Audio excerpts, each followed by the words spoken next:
Ooh-wee. That was a bit of a rush at the end. We ready all day, and then I went, the time went by in a moment, ready to like me. Stick, let me see, what shall I have? Rose, I think. I think that's rose. It's either rose or it's musk. There's not much difference, is there? But we'll see.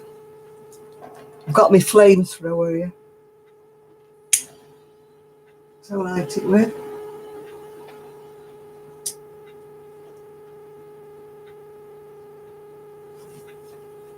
Hi there. Have you ever seen a lighter like that? It's like a flamethrower, isn't it? Oh boy, right. Let me get settled down now. Who's in? Who's in the house? Naturecraft, Miguel, Shan. Hello, Shan. Sandra, Jean, Jill, and Rebecca. Well, hello, everybody. I was a bit late today. I've had all day to mess about, and all of a sudden it was 9 o'clock and I wasn't ready. Oh, hi, Nathan. Hi, Ginger. And hi, Mike. I put some lacquer on the front of my fringe and it's it's dried like concrete. I can never be neat, can I? It's just not my nature to be neat. Well, good evening to everybody. Hope you're all doing well. Thank you, Lynn. I keep forgetting your card, Enid. You have to keep reminding me, Naturecraft. I've got a brain like a flea. Oh, hi, Ian. How are you doing? I'll just put my rattling thing on the other arm and then it won't rattle quite so much. Yeah, scrubbed up this week. Last week I was a bit late because I got a phone call right at the last minute. So I didn't get time to put the old tutty on. I mean, my last few videos actually have been makeupless and I felt like in fact, I looked at myself on one video and I thought, oh my God, my mother. And I have never, ever thought I looked like my mother before. But I thought, I do look like my mother. I always thought I was my dad's girl, you know, but no. Without makeup on and looking a bit ropey, I look like my mother. No, I'm not in a swimsuit, I can assure you. It's a rather low dress, but I've had to put like a camisole underneath it because it's a bit low and behold, yes. Hi, Brittany. Yes, Kelly did say she was going to be on. I said if she doesn't fall asleep, so we'll have to see. I did have my cardigan on before, but with rushing around, I got a bit flustered and I got a bit hot. It's like, you walk 6 miles. I wish I could even walk one. I only walked around the supermarket and I was done for. We're having this discussion, I can't even say it now, discussion with my niece about me getting so frustrated because I can't get things done anymore. And she was saying, well, don't worry about it, just do what you can. But when it's not in your nature to just do what you can, I get cross with myself. I get up and I think, right, I'm going to do this, I'm going to do that. And I do part of something and I think, oh, I've got to sit down now. And I get so angry with myself. I don't know whether any of you do.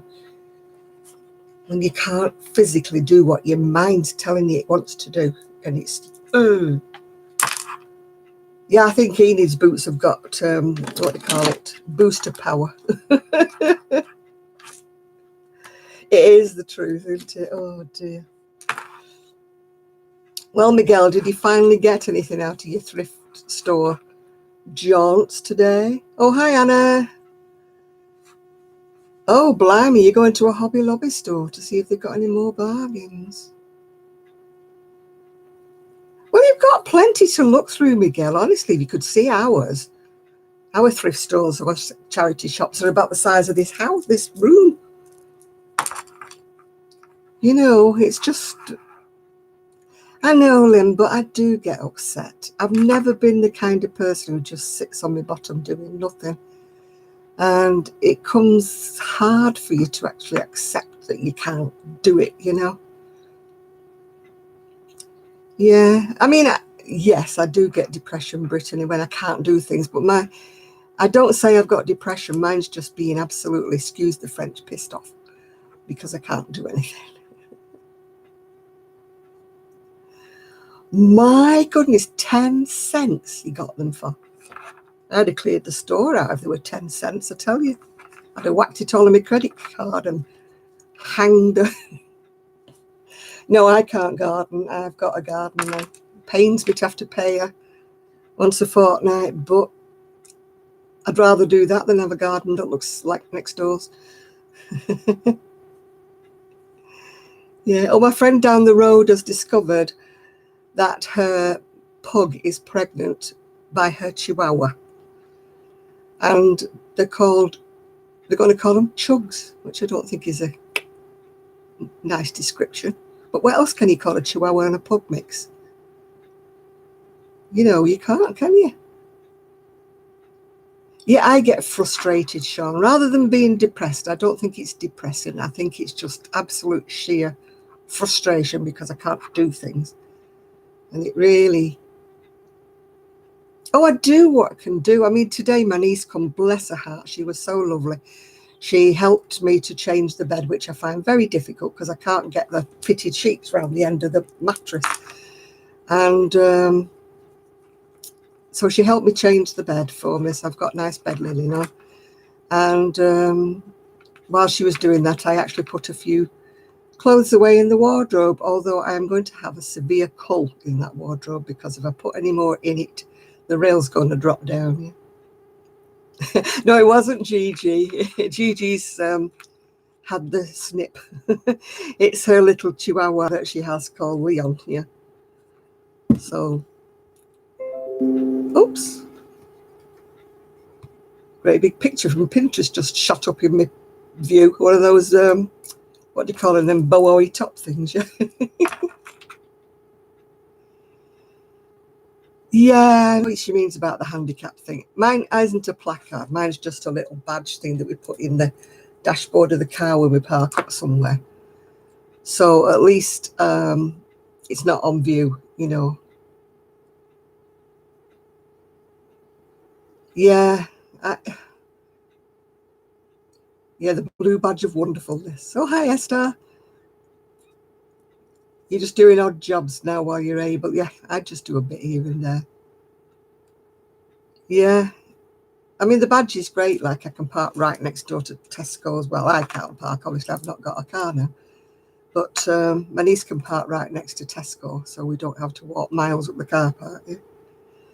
And we're usually lucky and find a trolley, you know, where we park. So somebody's left it on the pathway, like so. I hang on to that like grim death. Walking around there like... And the trouble is with me is I wear long dresses. And when I stoop when I'm pushing my trolley, I'm walking up the front of my dress. So I look even more handicapped than I already am because I'm like every few minutes I'm stepping to get my dress from underneath my feet. Yeah. Oh dear. Oh no, ours goes. It's like a blue badge thing, and you put it in the... Oh hey, friend. You put it at the front of the dashboard of the car with the time that you've arrived, and you know. Oh, you're watching the Mary Poppins Returns. Blimey. Gosh, Dick Van Dyke's about 90 now, isn't he? Is it a reprise? Is it from the old film? Yeah, my Tesco has a mobility scooter, but I prefer to take my own. Yeah. Ephraim, your Yanni wife is here. Oh dear. Hi, Deborah. Well, I mean, miniskirt now, that would be a sight for sore eyes. I would make it into, you know, they have the Walmart whatevers. Well, I'd be in the Tesco ones, yeah. Well, I think, yes, I do think that you would have to come out with at least a growler of beer, whatever that is. 2 growlers of beer.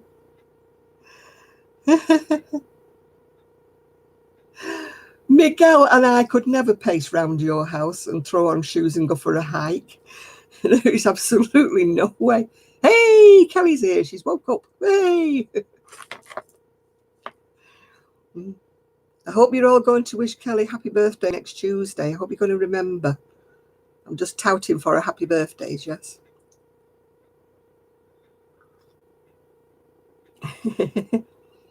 You all know she's on Facebook, so I want you all to write happy birthday on Tuesday for her. Hi, Connie. I got a lovely mention, as did Kelly, from Randy today on her video. She was naming a few people, and I've written a few down because I haven't seen these people that she's mentioned. So she did mention you as well, Brittany. Yes, she did. I've already got you on my list. I'm sure I do. But there's a few there I haven't got, so I'm going to have to look for them. Yeah, I've not heard of Funny Farm Crochet, so I'm going to have to look at that one. Sounds one for up your alley, doesn't it, Miguel? A Funny Farm. If she's got animals, Miguel, you'll have to look at that one. Yeah, she was walking around this lake. It looked lovely where she was. She was going on a jog or a run. It's only today, Shan, she's been on, yeah. Yeah, yeah, I think I've just escaped from the Funny Farm as well, you so. Oh, that's nice. I like it when I get people that I've not seen. Yeah, it's just on today, her video. It's only a short one. She was running around this lake. It looks beautiful. And she just gave a shout out to, I think she said 10 people or something. She said she had other people to do on another video. She was just doing 10 today. And I was glad, really, because I'd heard of some of them that she mentioned. Obviously, I'd heard of Kelly. And I'd heard of me, of course. And I'd heard of a few others that she mentioned. But she's given me some tips for about at least 4 of them that I'm not subscribed to. So, yeah, she's getting ready to move, isn't she? I mean, she's had such upheavals in her life, but she's looking really good on it, I'll tell you. She's a new woman, that woman. She's looking good. Fit as a flea, isn't she? And jogging around everywhere, yeah.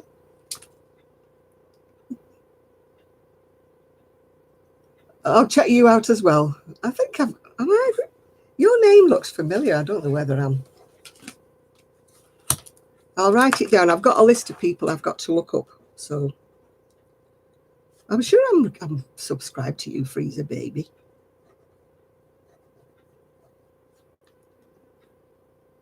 A fibre frolic. Gosh, that sounds a bit fun, doesn't it? Sounds like me when I'm in the stash room throwing things around. I think I already am, you know, Freezer Baby. I think I already am. I might not have watched many of your videos because I've missed so many. It's just that Randy's came up and it said shout outs, and then it was only a short video. So I thought, I've just got time to fit that one in. So as soon as she mentioned Kelly, I sent Kelly a message saying, Kelly, you've got to watch Randy. You've got to mention. You're so behind. I'm about a year behind, Cindy. Absolutely. I watch them all out of sequence. And my new TV won't pick up YouTube anymore, so I'm sad about that. Which means I've got to either watch them on this PC with this horrible chair, or I've got to watch them on a little tiny tablet that's about that big. So when my son comes down next time, I'm going to... That's me glove that I got from Ephraim. Thank you, Ephraim. It's the best thing he ever sent me. Yeah.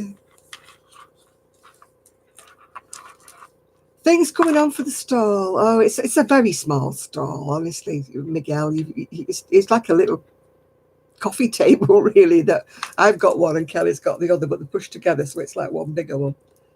I was actually thinking of starting a tea cozy or something. I've got fed up of doing the headbands now. Yeah. I don't watch people who knit, Cindy, because I've got too many with the crochet. Oh, you got a shout out, Brittany. I'm sure you did. Yes, you did. Yeah, you got a shout out. No, I know it's brilliant. I've looked online, I've looked everywhere, Ethan, and it's absolutely brilliant. I even looked up, the Trisonic, and I couldn't see anything. But it's been absolutely the best, whatever. Well, I thought I'd make a tea cozy because we're in a cafe, aren't we? So, you never know, you might sell one to the owner.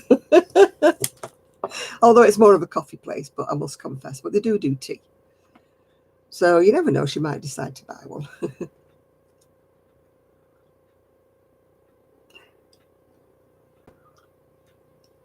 I don't know what Kelly's decided on making. She was thinking about doing mug cozies, but I don't know whether she has or not. Yeah, I've grabbed my patterns from upstairs. I just grabbed them on the way downstairs. When my patterns are sorted out, oh dearie me, I keep them in folders like this. Now this one just says assorted, so it's your guess. I would imagine there would be a coffee pot cozy because they're just taller, aren't they? Yeah, like a French press cozy, yeah. So I'm just going to look what I've got in here in the way of tea cozies.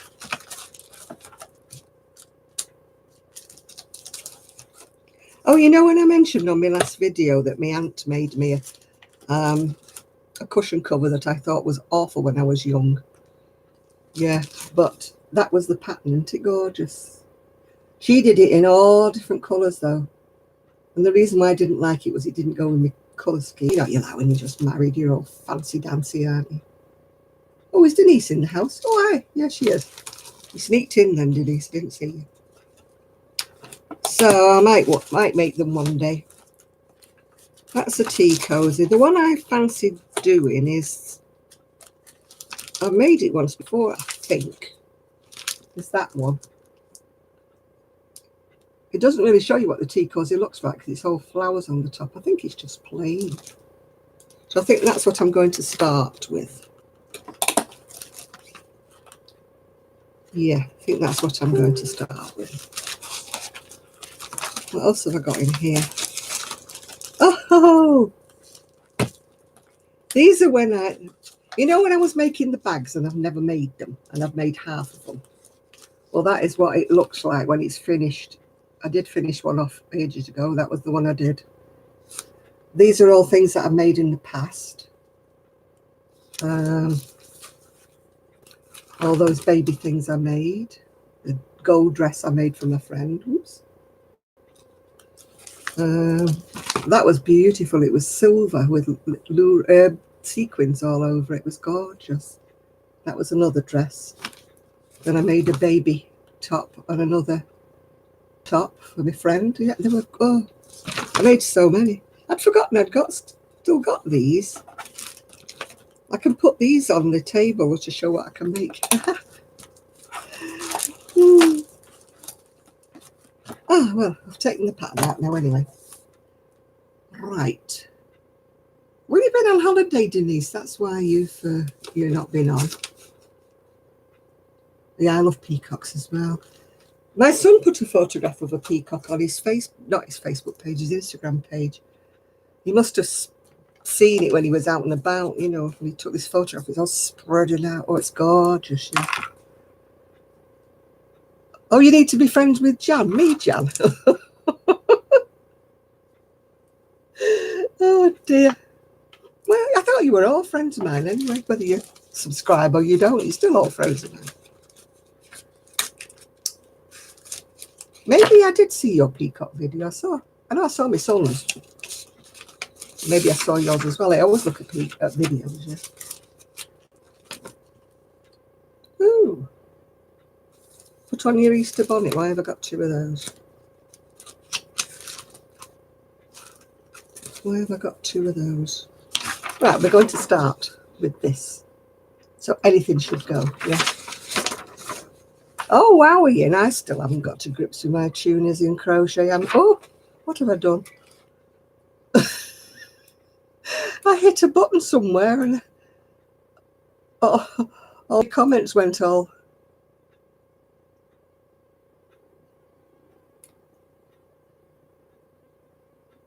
Jim, do you mean me? Yeah, I did. Yeah, yeah. No, if you look on Ravelry, if you're still on it, because I still am. But yeah, there's plenty of crocheted ones. I've got a pattern for a lovely one. It's done in that crocodile stitch. Oh, that's my phone telling me it's running out of battery. Well, I'm not going to be having any phone calls, so I'll say okay and I'll charge it up later. I'm not going finding a charger now.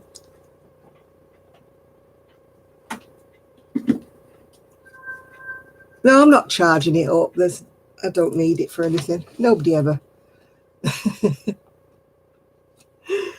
Nobody ever rings me. Well, I don't mind if you call me Jimmy. We're friends, aren't we? As long as you don't call me anything rude, I answer to anything. When you've worked in job centres like I've done, you answer to anything, from bitch, which was a polite version, to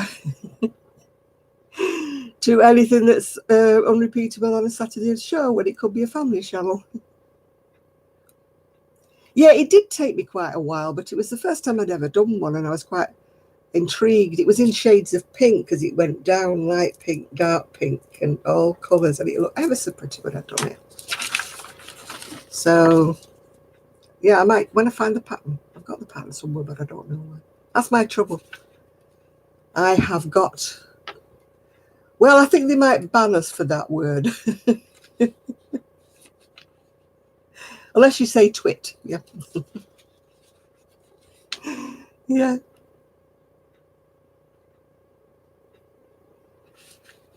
Yes, I belonged, many years ago, I had a friend who was in with an arts council, definitely with a twit, with an I here. And she used to go get these lovely commissions, and I used to help her out with them, and they were great. And we went up to this hall, and they had this absolutely fantastic collection that had been donated by a lady, and she collected these fantastic teapots. They were all styles. They weren't just all flowery china ones. There were some, like Clarice Cliff ones and these op art ones and everything. They were just fabulous. And they wanted us to do tea cozies, not for these teapots, but inspired by the teapots. We went and have to go and look at these teapots and take away like the colours or the designs or whatever. I chose a few. I chose one tea cozy that looked like a basket. It was done like in the basket stitch, front post, back post, but it had flowers on the top. So I did one of those. I did one in black with the flowers on the top. I did one in all shades of pink going down. Twit isn't a bad word over here. It's when you change the I for an A, yeah. So,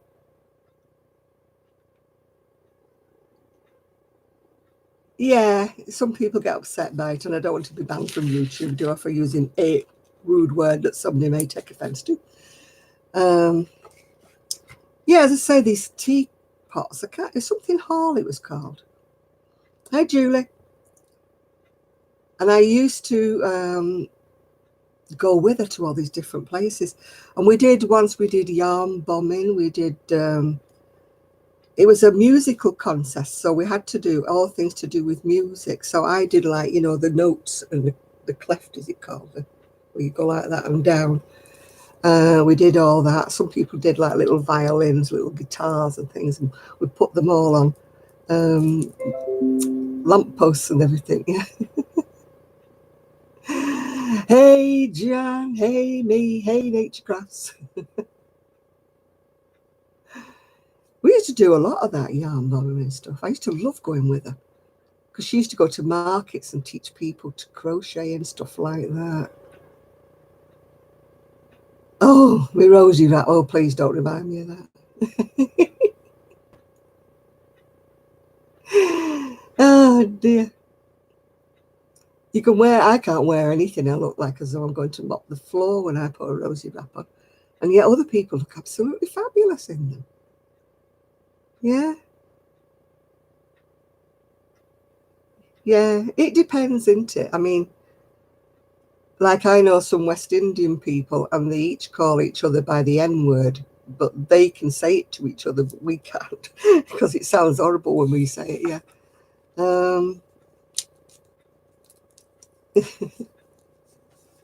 It was a live video and honestly, dear, Denise, I just broke up absolutely laughing. I could not stop laughing. It was so hysterical. And everybody else was laughing. They said it was one of the best videos I'd done for a while. It was quite near the end, yeah.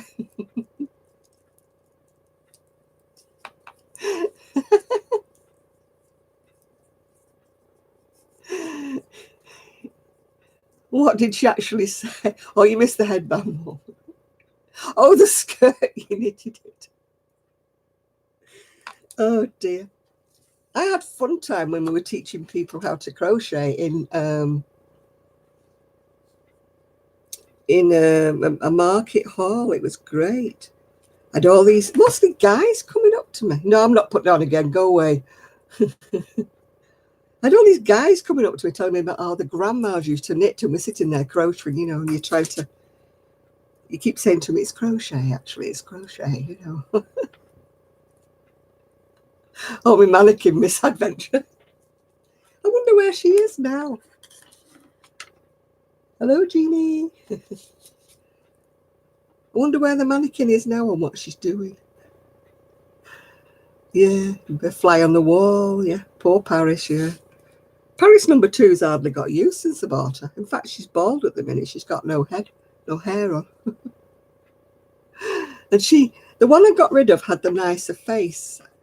I would have asked for it back again, the face, you know, to swap faces, but she had a dodgy eye that kept going like that. So I thought, no, I'd rather have, you know, one with 2 eyes, yeah. I haven't heard from Sue this last week, but I did hear from her the week after. In fact, I heard from her 3 times the week before, so maybe I'll be lucky and hear from her this week. Yeah, she's very, very busy. She's decorating and doing all sorts of things. I mean, my ex-neighbour Tony went up to see her.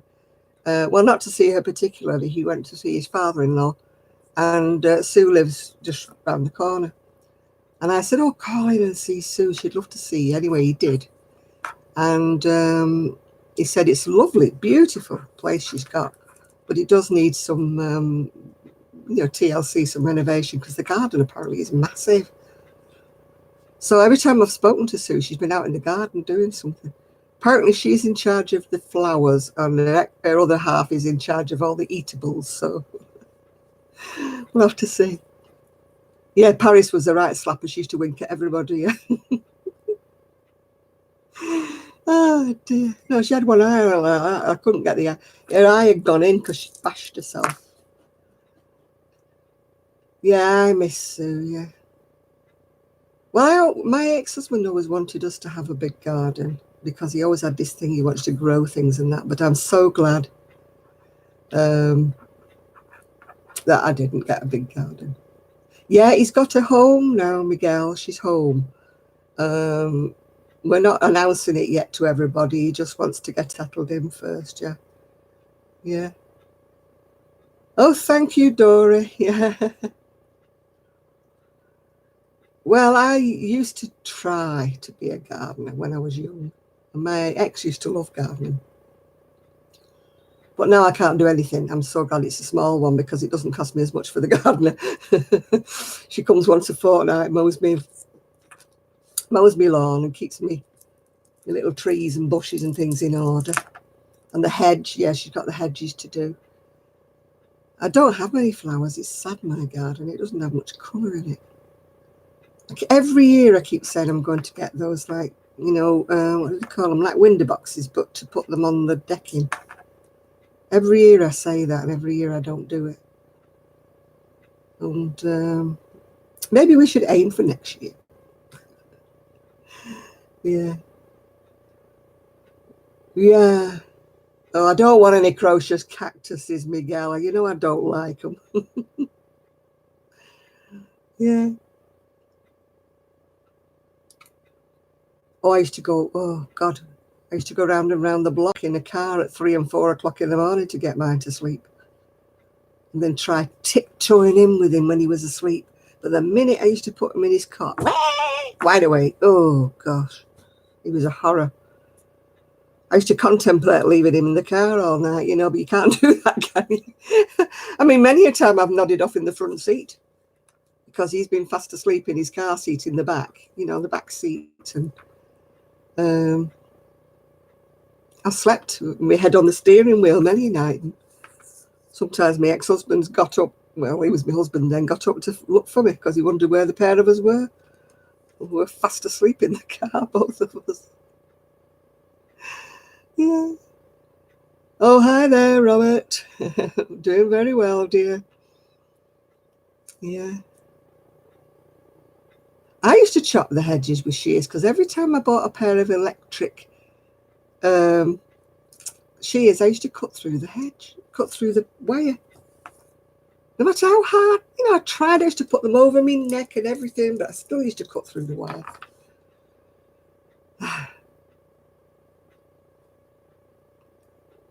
Oh, gosh. A privet hedge, yeah. I've got one at the back and one at the front.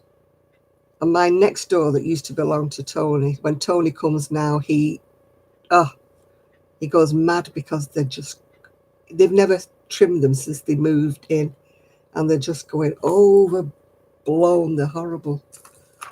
He's going mad. He said, "Oh my God, if Julie was still alive, she'd go potty at the state of them hedges."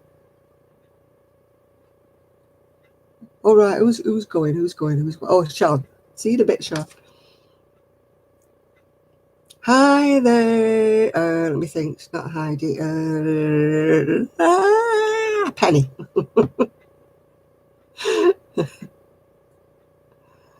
Oh, you do confuse me calling yourself Heidi. I love roses too, but lilac. I love a lilac tree. Hi, BB. I'm doing very well, dear. Thank you. I just love all kinds. I always have flowers in the house. I get cut flowers everywhere. I must admit, I get the cheaper ones from the supermarket, the ones that are only about £2 or something. Yeah, I just love lilac. We had a lovely lilac tree, and oh yeah, they're always asking me, can they trim the tree at the front? And I thought, no, I'm not. Yeah, possibly a whistle. You're right there, Miguel. Yeah, I haven't got enough room in the garden to put. Oh, thank you, baby. I'm just right where you put that. Yeah, I have a gorgeous flowering cherry in the front garden, but sadly, it only lasts about a fortnight at the most, and then it's just green leaves for the rest of the year. It's so pretty when it's out, but it doesn't last. Every time it flowers, the wind comes up and whips it all down the street. It looks like somebody's been married. It's like confetti all down the street. Oh, hi, Dawn. Yes, it's whistle while you work. We'll have to wait and see if anything else happens besides that. Yeah. What summer, baby? Have you got summer? What, my mouth's gone off tangent, has it? It's all right with me. I can see my mouth moving, yeah. Oh, I do love lilac, yeah. Well, I'm looking all right to me, so I don't know about anybody else. It does go off sync every now and again. It's a bit like Kelly's phone. Good afternoon, Lee.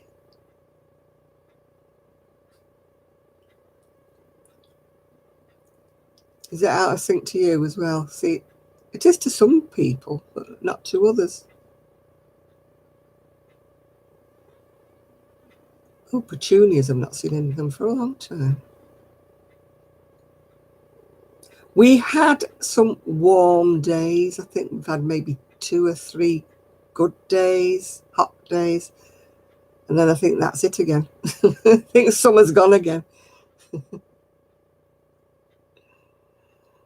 Hang on a minute. I'll put my mouth straight. Is that better?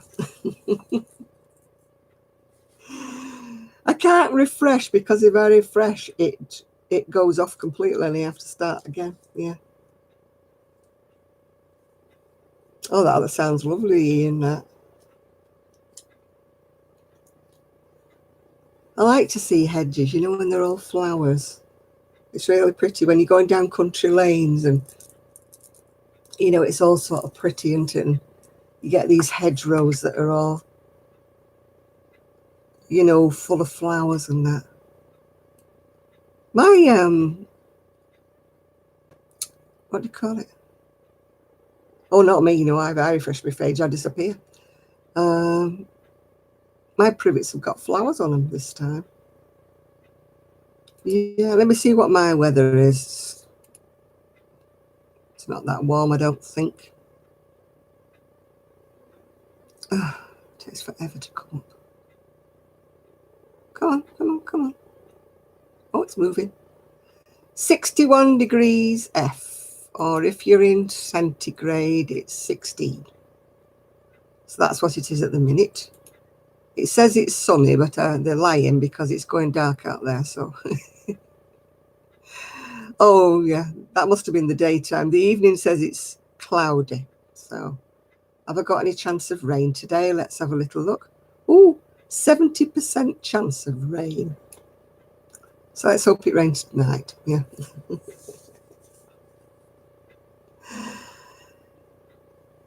I've made several virus shawls. Yeah, Barbara, absolutely. I got fed up of making them, actually. And I've... I don't know where I've put the pattern, actually, so... I'll have to look it up. I work from a chart that was by... oh, I'll think of her name in a minute. Oh, I can see her now and I can't think of her name. It'll come to me. I use her chart. I know there's lots of videos out there, but I use this chart. Lisa Pine Notes, that's it. I knew it would come to me. We were having this conversation earlier on, weren't we, Nathan, about forgetting what you're saying. I forget in the middle of a sentence. Do you ever do that? You start talking and you think, what on earth was I talking about? Hi, Granny D. Mountains of Tennessee. Woo, get you. I don't have aircon, no. I think all the people in America have aircon, but...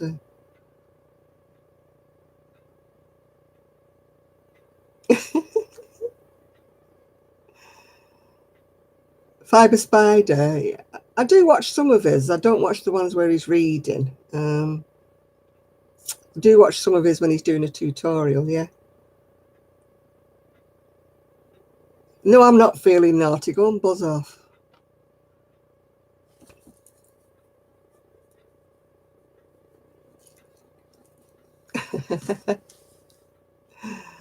Isn't it all right for D? Up in the mountains, get you. Woo. I don't know. Oh, hi, Jill. It's 87. It's going to be in the high 90s. Yes, I hear from Sue every week. She's doing very well. I miss her as well, yeah. I hope to see her one day. I hope to see her. Yeah. In fact, my ex-neighbour that I was speaking about before, his in-laws live in Stranraer. So next time he goes up, he said, if Sue's ready for me, it's not Jackie Chan, it's Doris Chan's free pattern for the whatever. So he said he'd give me a lift if Sue was ready for me to go for the weekend or something.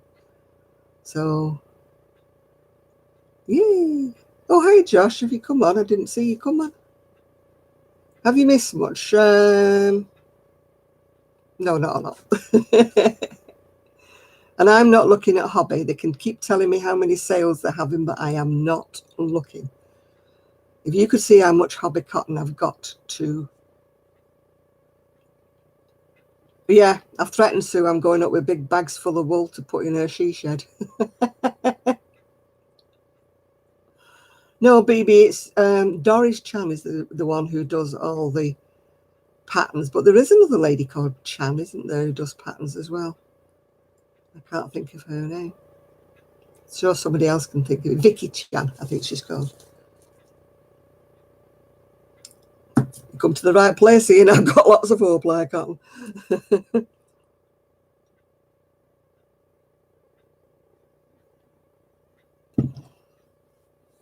Yeah. Well, I suppose I should get a hook out, shouldn't I? Really have a look what I'm supposed to be doing with this key pose.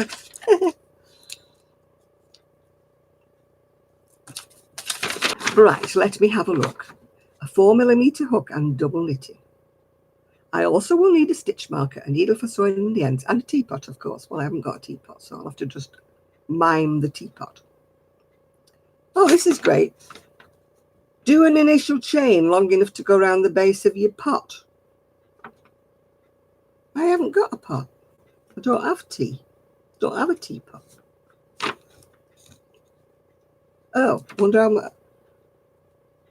Oh, these are my reading glasses. I wonder.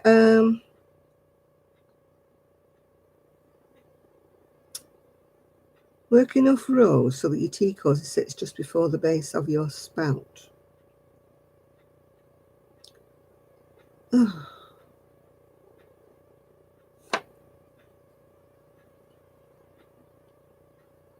Why is it done in two pieces? Why is it not done all in the round and just holes left for the handles?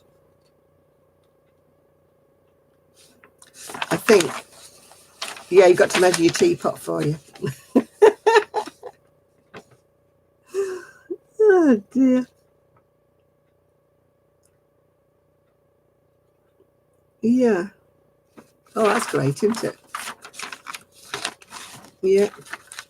Otherwise, I'm just going to have to not do a tea cozy. I need to know how it is round the base, Kelly, and how high it is before you get to the spout or the handle. Oh, this is so silly, this, isn't it? I need to find one that gives me proper instructions. Much as I like that one, it's back to the drawing board. Oh, I'm not buying a teapot. I don't want one. I gave the one away I had.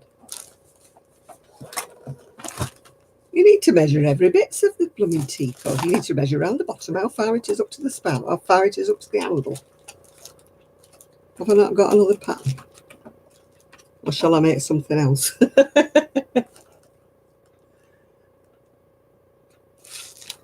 Well, there's another tea cozy.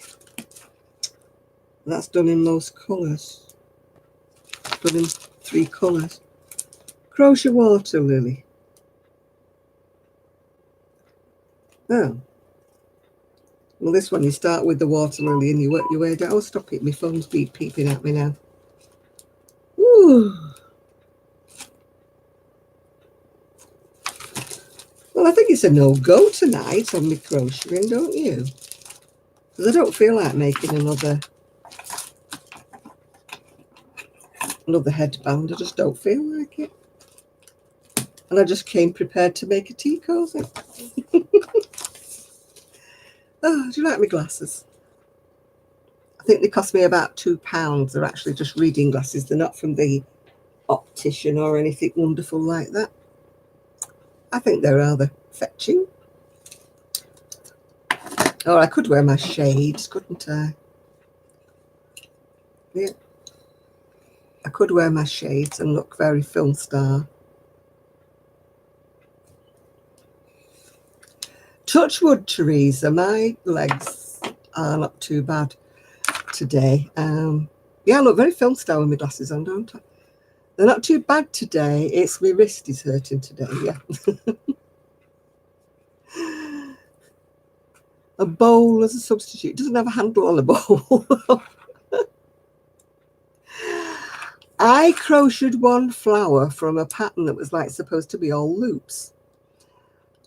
And I did it in 2 colours, but my colours were too much of a contrast, so I couldn't line them up nicely. So I got fed up because they didn't line up very nicely. Look, it's me. Yay! Yeah. Oh, Sally likes B.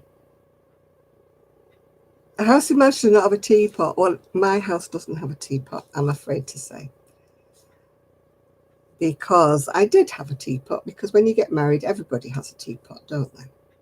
But it never got used, and somebody wanted a teapot, so I gave them mine many years ago. Yes, gasp. A house in Manchester without a teapot. No, I haven't got room for a pony. No, I haven't even got room for a swimming pool. I might have room for a very small jacuzzi on the decking, but then again, if it was filled with water, it might just fall through the decking, might do with me in it as well. You've got 3 teapots. Well, fling us one over, Sean. I got this teapot pattern out to do it, and it just said, yeah, my wrist is hurting like mad when I don't have this on. It's not so bad when I got this on. But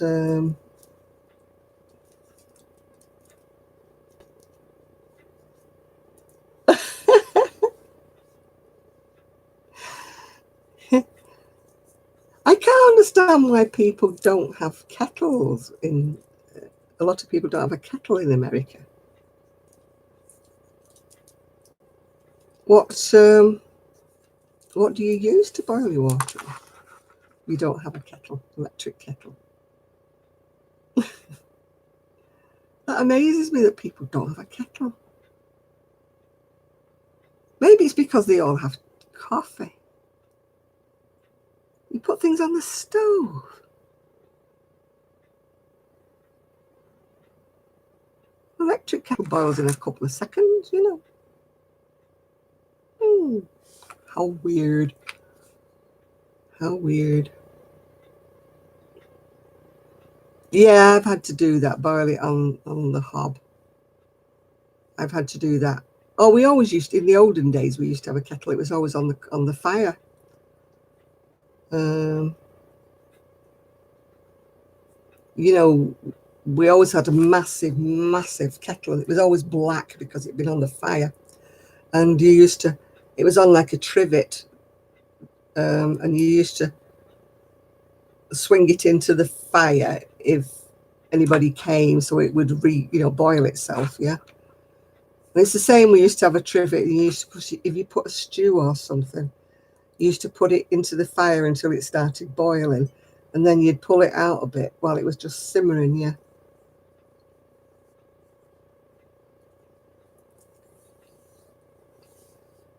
Oh, I boiled all the ones on dry. The ones that used to go on the stove, I used to forget them. And then I'd boil them dry, even though they were whistling. I'd go upstairs and forget they were on. Oh, we used to have an iron that you heated in the fire. The solid iron, yeah. You used to have a rag thing to protect your hand when you were using it. Because I was brought up with, the old black leaded fireplace. I had ovens at the side. Oh, no, when I was upstairs, I didn't hear it. No, Nathan.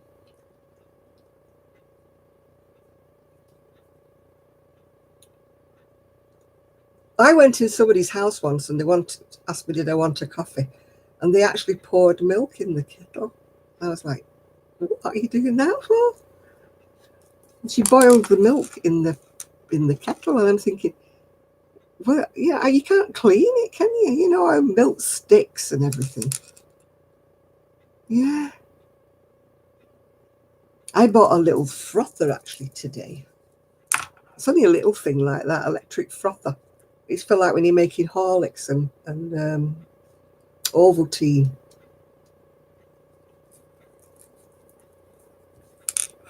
Yeah. But I fancy putting milk in the kettle. I was like, you must have to boil water a few times to.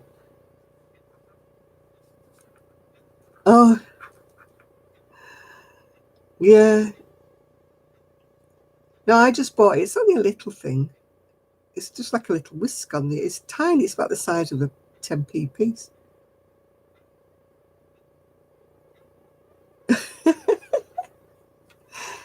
Hi Evie, how are you doing?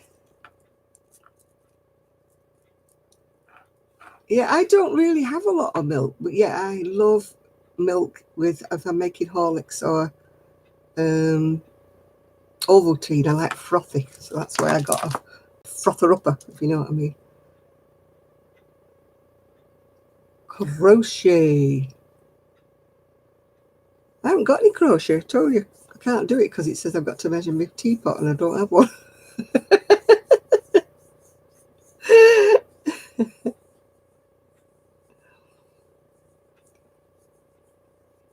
I don't have milk usually. I drink my coffee black, but every now and again I have a yen for something with frothy bits on it, you know.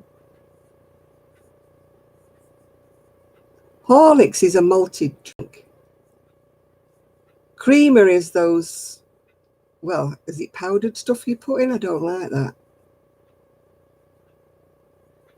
I don't, is it like Marvel or something? You know, is it like a powdery stuff that you put in? Or is creamer liquid? It's liquid. No, we don't have, I don't think we have that. We have milk over here. And you can get cream in little, I mean proper cream. But I don't,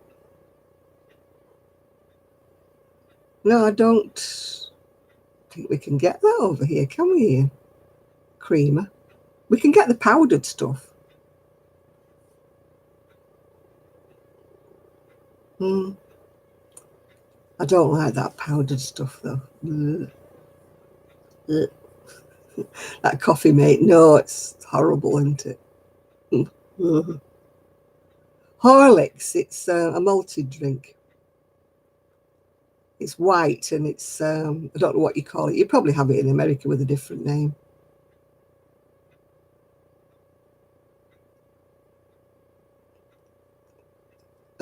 Yeah, I don't like all these dairy-free things. This long life cream stuff, Randy, is disgusting, isn't it? Oh dear. How are you doing now you come back from your run, Randy? Yeah. It's not like Ovaltine. Ovaltine is darker coloured. Horlicks is white, isn't it? Like white malty stuff. Yeah, they used to call you Horlicks at school.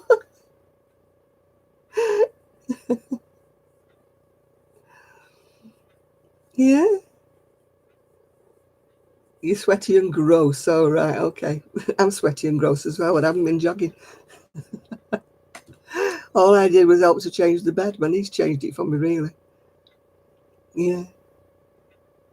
His second name was Hall. Oh, I don't know where they get Horlicks from. Mind you, I used to get Jambutti, so where did they get that from? I was Janet Buckley, so where they got Jambutti from, I don't know. But kids call you funny things, don't they? No, I'm not. I've not got anything to crochet. I'm just crochet less and not knowing what to do.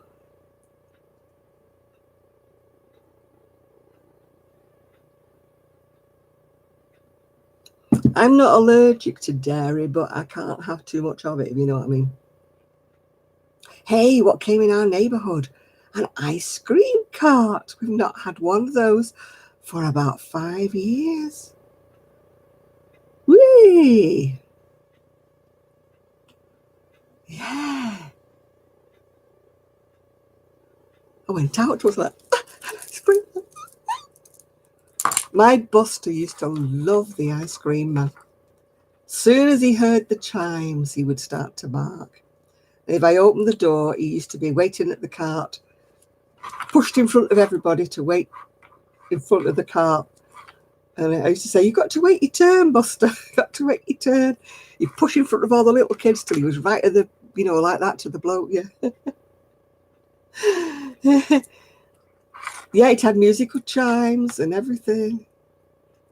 No, the bloke who used to have the ice cream round, he became very, very ill. I mean, he's still alive, but he's not fit enough to to drive his van anymore, so we haven't had an ice cream. Yeah, my old van used to have green sleeves, but this one, apparently he came yesterday, but I mustn't have not heard him. So yeah, this one isn't playing green sleeves. I don't know what it's playing, Kelly, but it's a weird tune. But he isn't British, so it could be anything. Oh dear. Maybe it's an Asian tune. I don't know. Oh dear.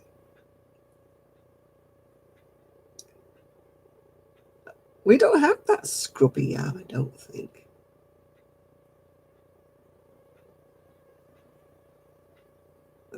Oh. We haven't had one for about 5 years or more. Delete what?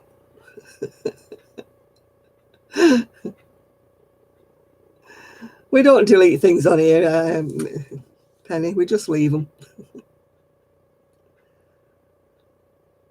Although I did have some yarn from ice. The only yarn I've ever had from ice that I didn't like, and it had lurex in it, and my goodness, that would have ripped your skin. You could never have worn that, honestly. And it was before people were making these scrubbies, so I gave it away. I just said, do what you want with it. And I don't think they ever did anything, which I think it's probably still being given away now. Oh, we don't bother about things like that. You're all right, Penny, don't worry.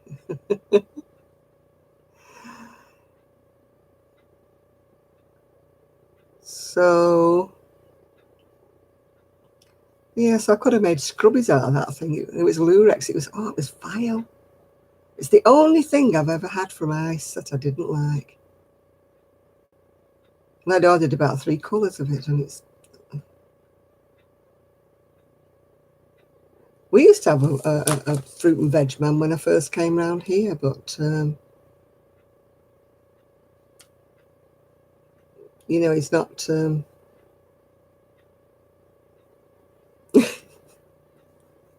Would have ruined me non-stick pans, that's for sure.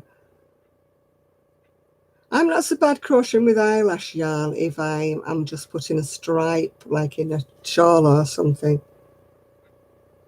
Did I finish the laces? I finished the lacy scarf. Yeah, I haven't put the what do you call it? No, Evie, I got one. I still didn't get the rug. Even the third time, it didn't come through. It comes through as some kind of a file, and my PC just goes, can't read the file. Yeah. Oh, Vimto lollies. There was a guy at the we used to call him like a herbalist shop. He used to sell sarsaparilla and stuff like that. And he used to make his own Vimto lollies. Oh, and they were good. Because he used to pour quite a bit of Vimto in. They weren't, you know, like the ones you buy in the supermarket. They don't taste of anything. Yeah. You like a good knobbly bobbly? We won't go into that one, Kelly.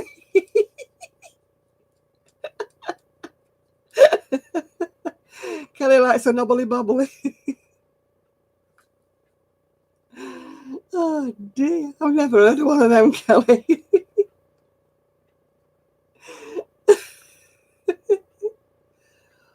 Oh, Jubilee. Were they the ones what were the ones that were a triangle and they were orange and you used to suck them and then all you finish up with is like a triangle full of ice because you sucked all the orange out of it, haven't you? I can't remember what they were called. Jubblies were they or something, yeah. Oh. Yeah, and you didn't want to give up with them, did you? And yet all you had was ice because you go and you sucked all the orange out of them. Yeah, Kelly's having a knobbly bobbly, whatever that one is.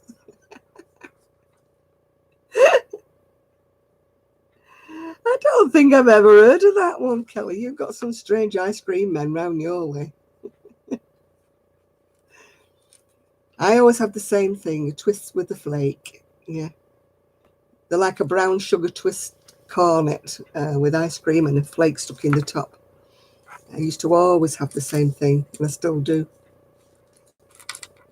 They put red sauce on top of it. Buster used to like a little cornet, and he used to down it in one. He never got brain freeze or anything. We used to try and get him to lick them, but nope. And the thing was, we had 2 dogs living next door as well. And when the ice cream man came, they used to come through the hedge into my house, and all 3 of them would be waiting by the ice cream cart. So I had to buy 3 for the dogs and 1 for me. The ice cream man used to make up little cornets. Yeah.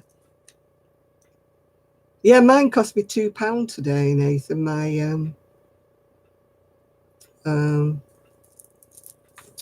what do you call it? My twist with the flake. Yeah. I like them. They're like a sugar cone, aren't they? They're like brown sugar cone. I don't like the ordinary wafer cones. They're not. You're having some chocolate, are you, Nancy? Yeah. What have I got today? I've got a whisper bar, and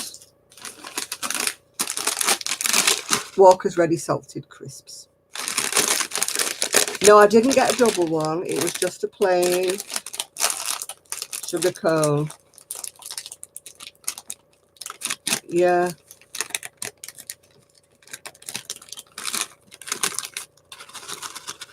Going to crunch, girls and boys. Going to crunch.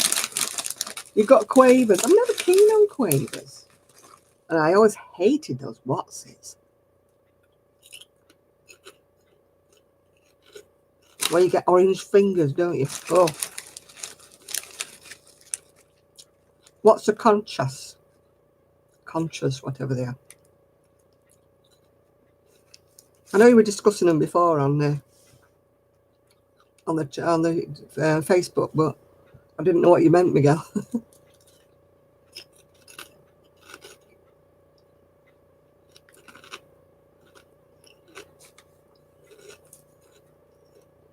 But what is it? What's a concha?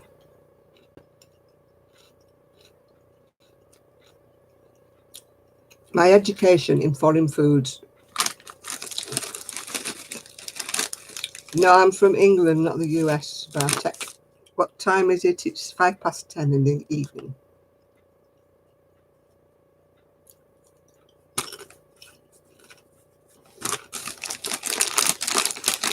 Yeah, crinkling crisps. Woohoo! A Mexican sweetbread. No. We must have some Mexican places over here, but we're out. Yeah, what are you like, Kelly? She went out shopping and forgot to get herself any treats. You are a wally, Kelly. That's all I can say. You're a wally.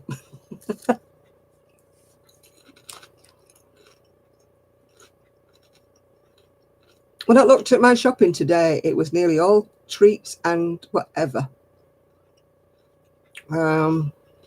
Because I was deciding I was going to eat up out the freezer because I was a bit skint this month, having to pay for that Skybox thing. And so I thought, no, I better pull back a bit. So I thought, eat out the freezer. But I'm going to make some tuna pasta for my dinner tomorrow. And that'll last me about 2 or 3 days, yeah.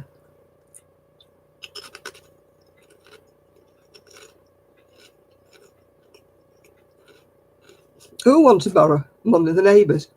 Huh? Stop lending them any.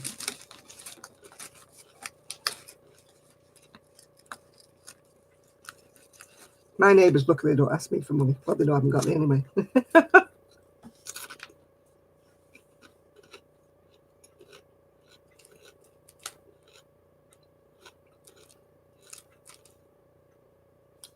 Remember those crisps? I think they were called Scampi Fries, and they used to be in a packet that looked like a newspaper on the outside. Was that Scampi Fries? I used to like them. Well, I can't eat pork scratches anymore. They break my teeth. Oh, you're off to beddy bows, are you now, Kelly? Well, at least you stayed awake long enough to come home. Oh, Kelly's neighbours are very bold.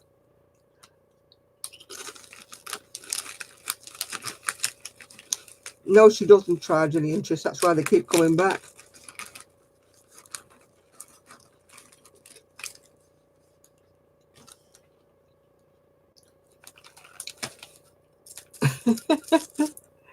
I don't want soft crisps, Julie.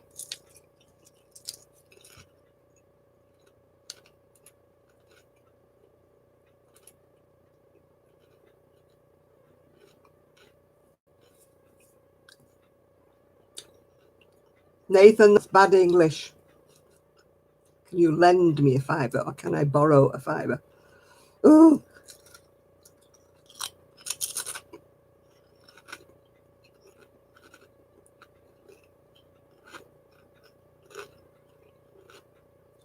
That's the schoolmistress in me coming out.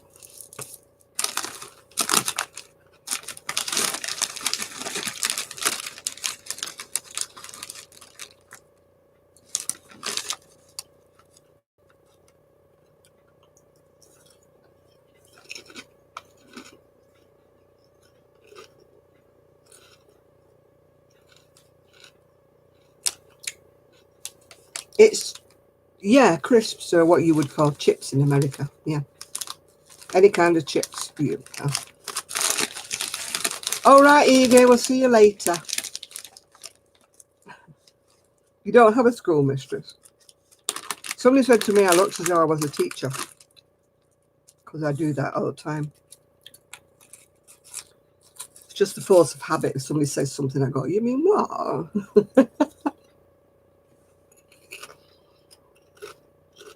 One day I will learn to keep my mouth shut, but I can't. No, mistress never used to be, you know, boots and whips and things like that. Yeah. A schoolmistress and a school mom used to be a teacher.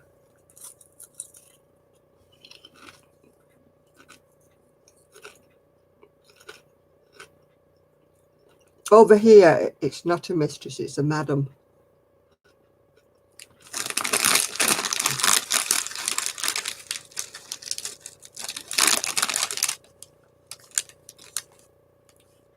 I don't know. No, Teresa, it's for the shop. I decided I had far too many. So I didn't. Yeah, we have mistress as in a married man's lover. That's a mistress. A mistress can also be, you know, somebody who's into sadomasochistic, you know, SM, whatever, sadomasochistic stuff. But that's usually a madam, not a mistress, yeah. But schoolmistress and school mom used to always be the word. You know, I think it's just changed its meaning over the years, yeah.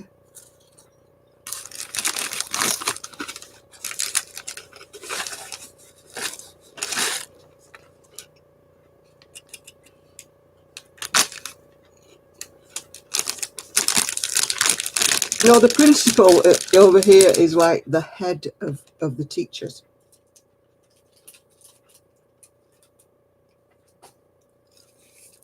We've also got that word over here, but they tend to call it a hua. That's how they pronounce it over here. Hua. A wing woman. Woo.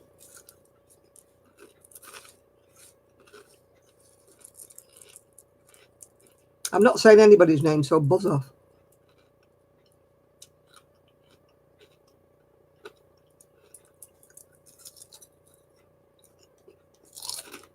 Buzz off. See, Julie? Yes, I know I'm rude, but you're rude saying say my name without introducing yourself, so.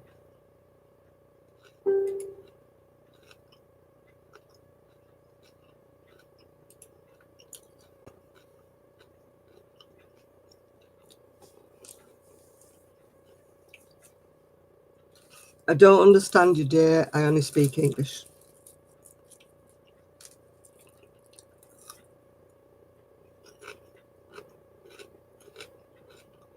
They're coming out early tonight, aren't they?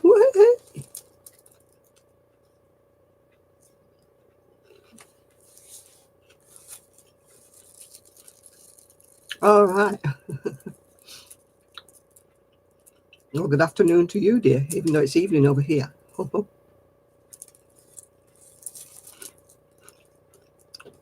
This bag of crisps was just a bag of crunched up bits. I think somebody must have stood on a packet at some stage.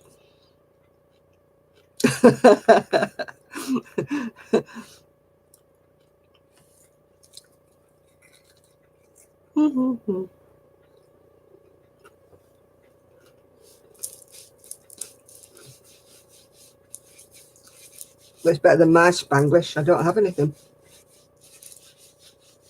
I used to do that when I was a little. I used to think I'd get more crisps if I crunched them up.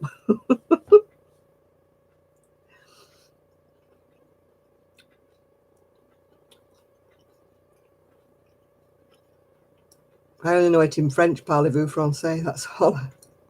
Or parlez-vous anglais, if you want them to speak English. Because I don't speak French. Well, when I say I don't speak French, I can understand some French if they speak slowly. And I can read French better than I can hear it and talk it. Because I learned it at school, it was mostly written down. So I'm better at like reading. But if somebody starts going, good at me, slow down, whoa. I mean, I watch a Spanish lady, I think she is, a Portuguese lady, called Laura Sapido, and she does some fantastic crocheting, but she just goes at 90 miles an hour, you know, and you're thinking, whoa, whoa, whoa, I've even never understood a bit of Spanish. I'm not getting a word of that because you're talking so fast. Yeah. You're French. Do you crochet or knit, Foxy? I don't know where they're all coming from. There must be a channel for them all, a special one, if you know what I mean. If you know what I mean by special. Don't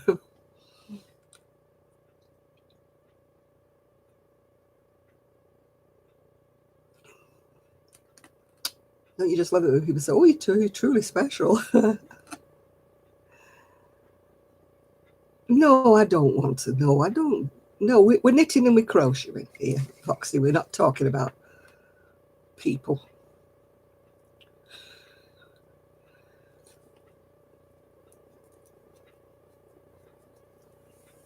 Yeah.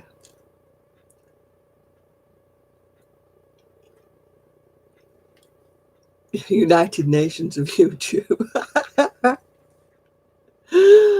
Oh, dear.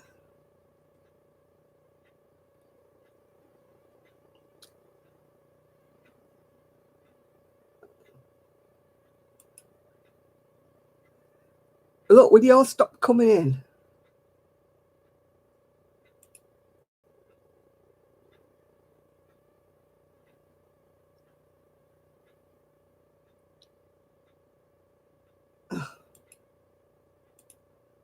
Oh, their little sweethearts are coming out early tonight, aren't they?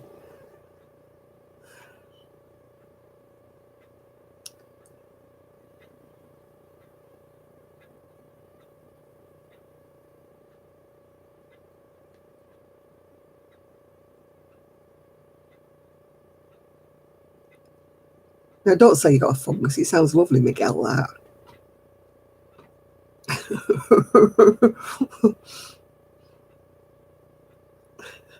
Sounds like you're growing mushrooms.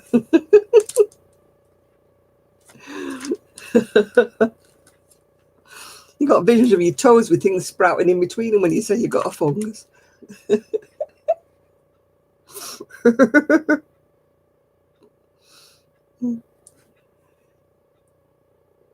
Yeah, I can read a bit of French, but I don't really speak it, no.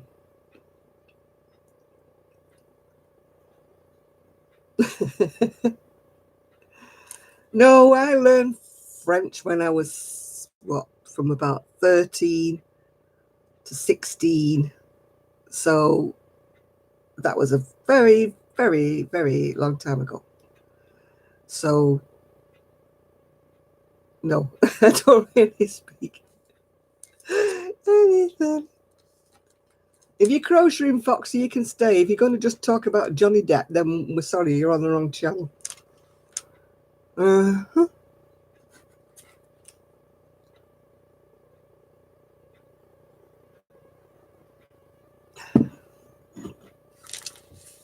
As long as we don't get I can't stand the gamers. They really get on pip. You know, and they'll start talking about game shows. I mean, it's all right for Nathan and the likes of that are young, but I haven't got a blooming clue what they're talking about.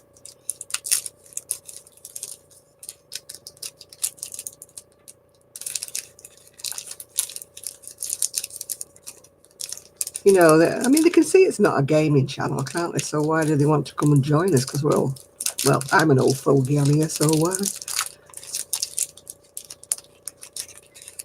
Yeah, he was, but he's not now. Like a lot of people, isn't it?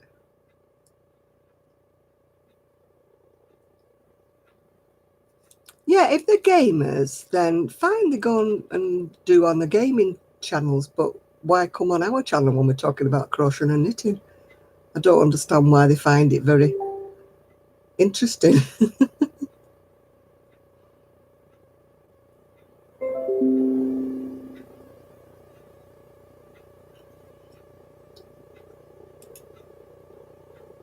Oh, God, why are we getting all these weirdos?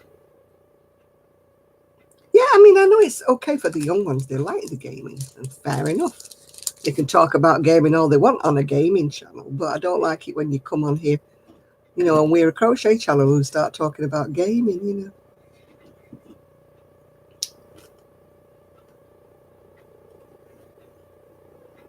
Mm. What do you want to... Oh, God.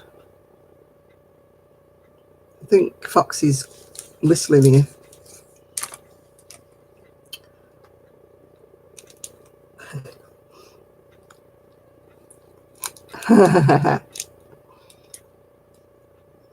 You're doing so well as well, Randy. Don't let me tame you. I'm eating chocolate now, people. Chocolate.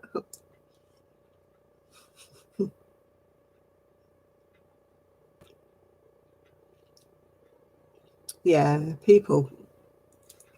I suppose if you have lots and lots of money and stuff, it's must be tempting to go into things like that. But I've never fancied taking drugs or something like that. I mean, obviously, I take medicinal drugs, but never fancied.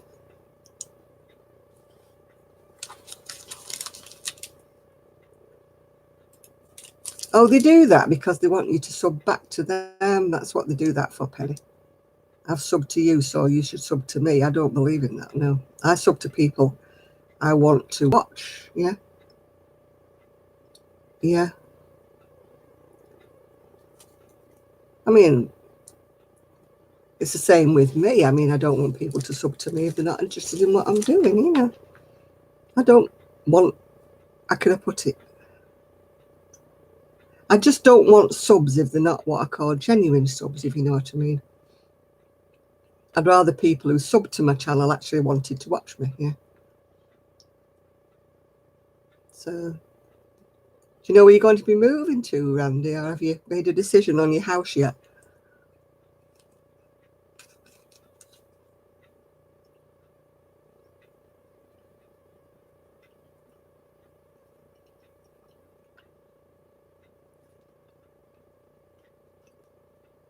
You need a big U-Haul with all the kids. With all the kids' stuff, you'll need a big U-Haul. Need one with the trailer on the back.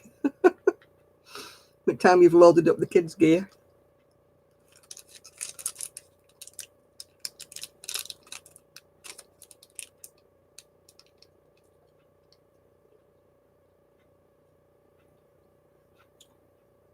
Oh, in the mountains. Should get some nice fresh air up there.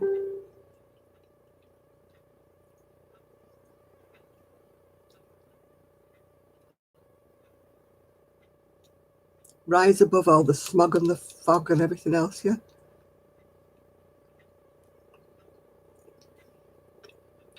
Yeah, I hope that the people who sub to me are genuine, like crochets, knitters, whatever.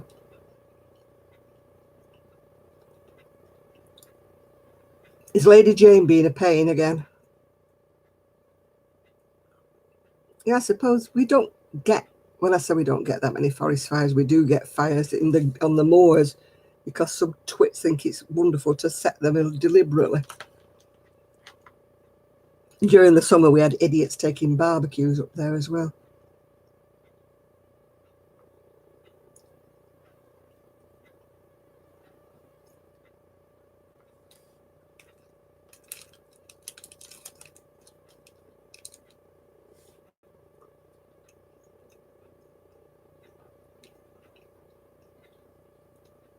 My aunt once had a bungalow. You had to go through all this woodland. It wouldn't call it mountains really, but you had to, go up a road that went like that, then like that, then like that, like that. And when I was little, I was walking up, I used to keep saying, "How many more bends have we got to do?" I mean, there was another pathway, but it was like that, and you had to go all the steps. And my gran used to be with us, and she couldn't do them, so we had to go the long way around. It was just like a million hairpins. You felt like this must be the last hairpin. We must be getting to the bungalow by now. But nope. So when I was little, I used to run up the steps.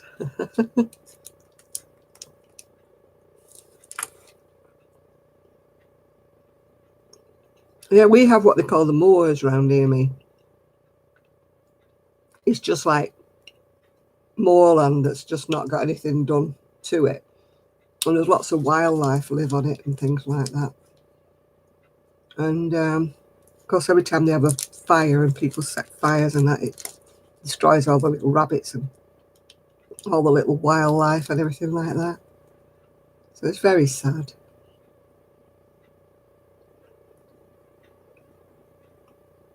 Yeah. Manchester's very cosmopolitan. But as I say, we've got twits everywhere. People who set fires. Oh, I don't know.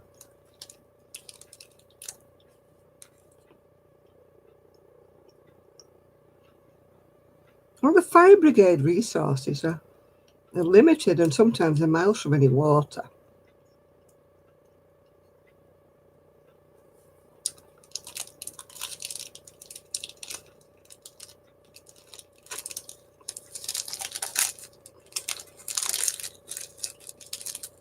Yeah, I don't know why people have to do arson and stuff.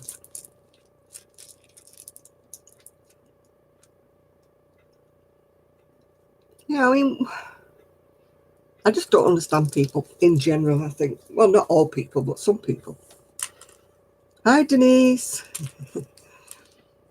I don't understand why they get pleasure out of destroying things.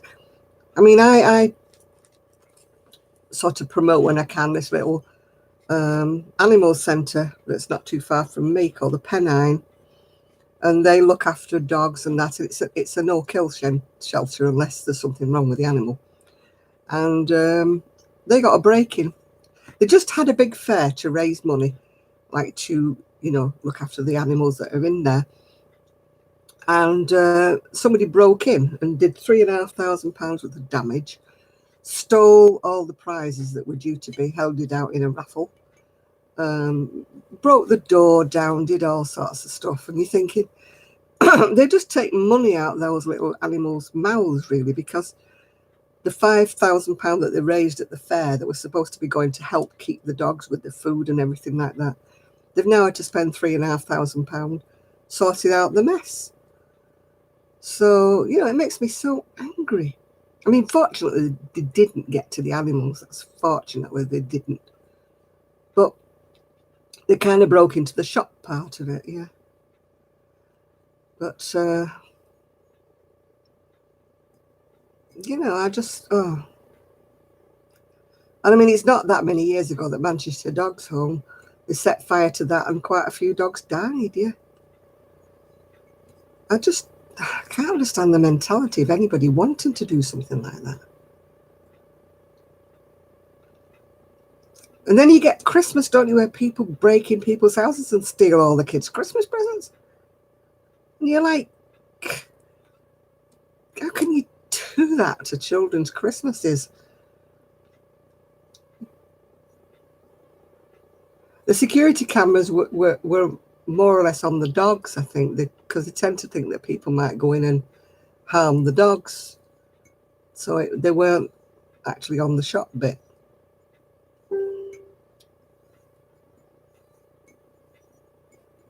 Yeah.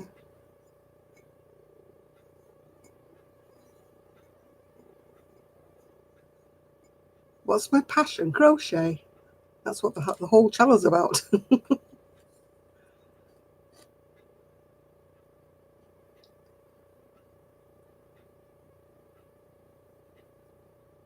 Yeah. Hi, Denisha. I cannot understand people who are cruel to animals. I really can't. That really gets me so angry. Yeah.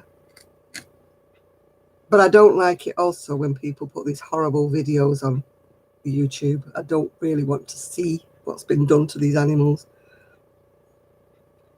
Kelly was on. She's just gone off, actually.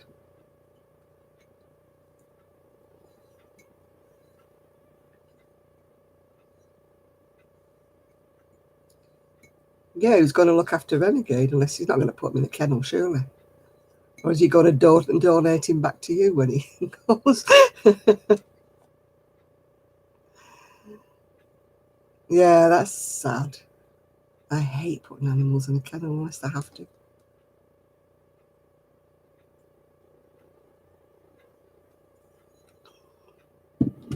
That's why I look after Gigi or my son's dog. Well, he's only got one dog now. My son's dog when they go away because I don't like them being in kennels.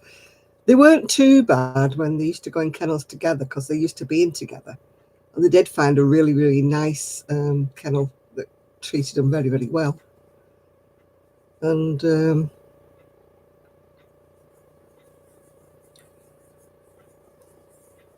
yeah, I mean, she's part of the family, isn't she, Randy, in a sort of way. The kids will miss her. But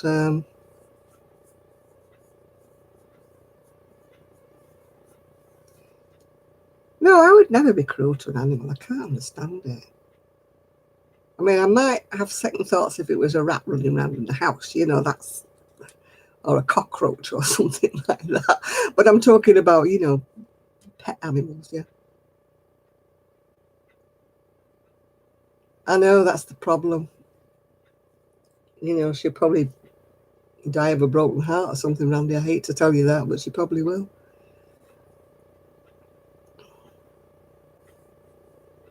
Yeah, if I have feral mice in the house, I might amend my cruelty to animals. But I'm not, you know, but cats, dogs, anything, you know. Yeah, field mice. I'd try and shoo it out, if you know what I mean, without smacking it on the head. I'm not very good with them. But and rats, I can't stand rats. I'm sorry, but I cannot stand there. No, I would have thought she was joint shared though, Randy. You know, with you having them so long. I mean, that poor thing. I can't understand why he would put her in a kennel. Why he would not find somebody to take her, you know, to foster her or something while he's away.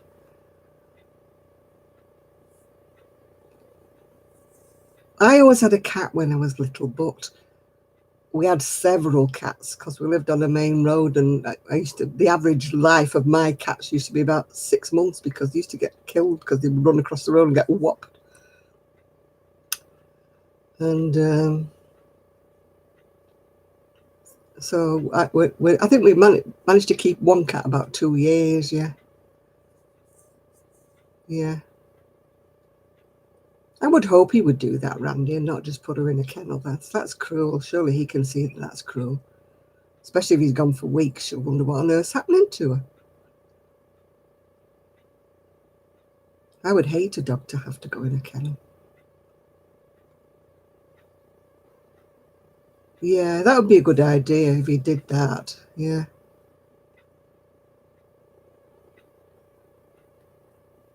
I don't like having to kill mice, but I still don't want them in the house, if you know what I mean.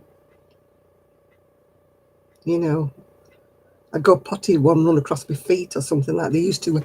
We never had mice when I lived at home with Mum until they pulled down an old cotton mill that was behind us. And these rats and mice and that had nowhere to go, so they used to come in our house. And so I didn't like that.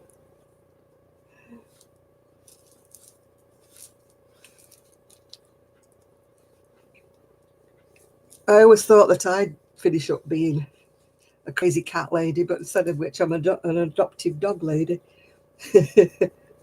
Dogs were never in my vocabulary. I've always been a cat person, but and now I look after Gigi.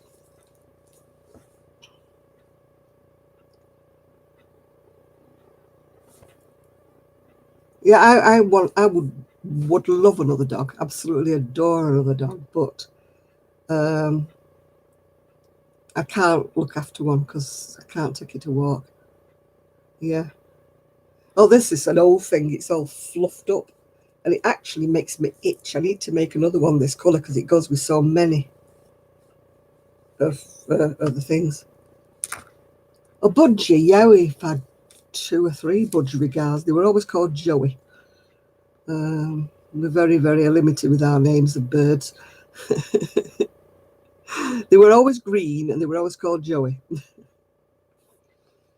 had about 3 birds, I think. They don't last long, do the budgies? But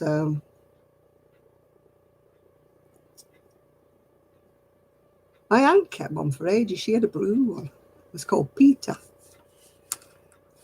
And hers lived a lot longer than ours. Mind you, the cat swinging on. We used to have the cage hanging from the ceiling, but the cat used to be swinging on it like that. So I think that used to terrify the birds. I think they died of fright, our birds.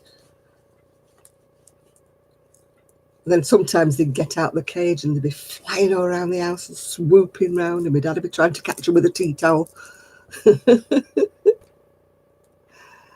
I don't have any cats now. No, both of my cats died. I inherited both of the cats actually.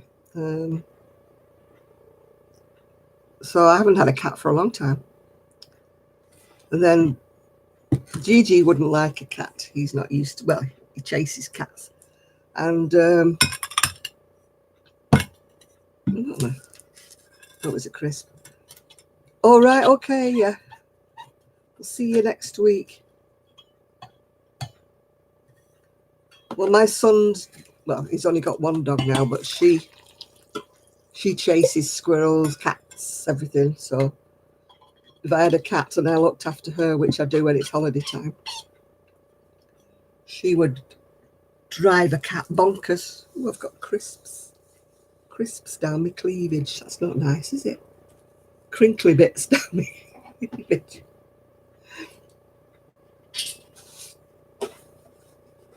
Oh, and I spilled my coffee. Yeah, it's out of a flask. I always make some more coffee in a flask, and so I can always have hot coffee.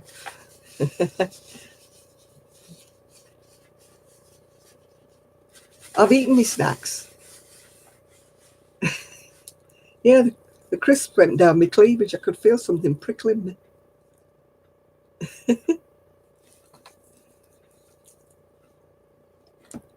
I've got a nice new bedding on my bed. I love it.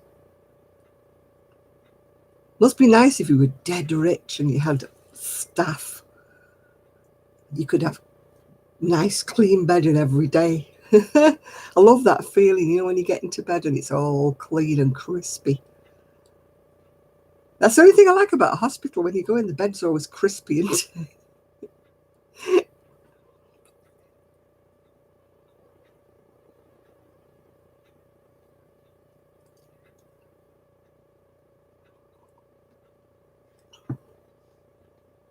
think we ever had mice. We used to have mouse traps in the cupboard. I don't know whether it was just that when I was little I didn't see the mouse traps. Yeah.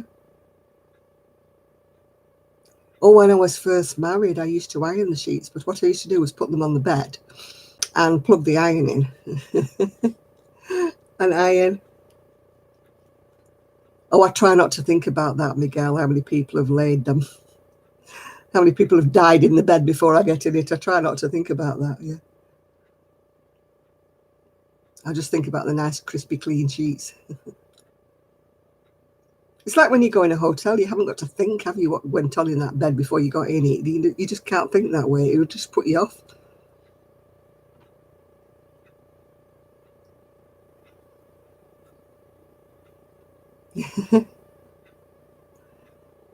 Oh, I don't iron them now. I'm talking about when I used to iron. Oh, I used to iron towels. I used to iron underwear. I used to iron all sorts of things when I was younger. Younger and crackers, yeah. Well, the sheets were always cotton that needed ironing. Now they're all that polycotton, and if you put them in the tumble dryer thing, that you just put them on the bed, don't you? No, don't bother telling me horror stories, Miguel. I used to iron sheets. Some people still do iron sheets. I used to iron duvet covers. I used to iron everything. I tell you, I used to iron underwear. Yeah, I used to iron socks as well. Put creases in socks and match them all up.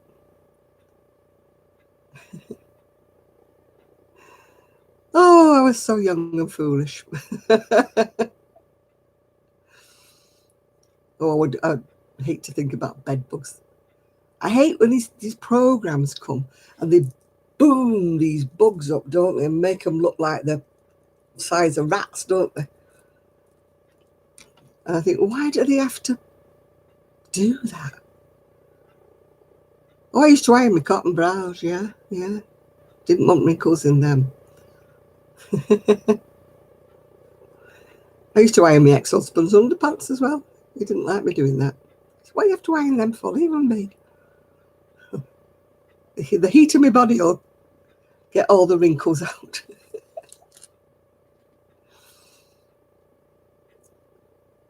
Yeah, I used to iron everything that came out of the washing machine got ironed.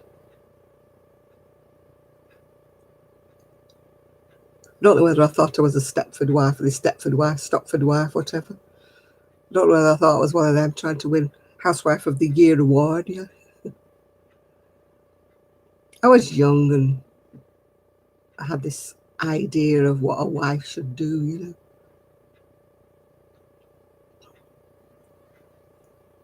Oh, I always ironed all the baby clothes, yes.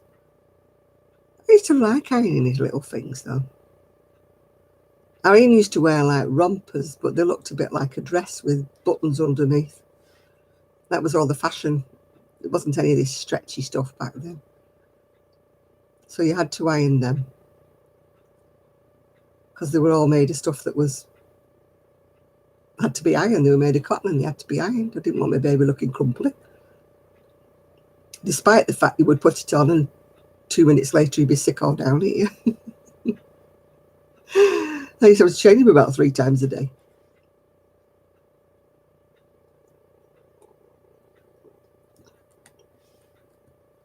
I never did starching. My mother used to starch my dad's collars, but I think starching had gone out a bit when I was married. I didn't starch anything.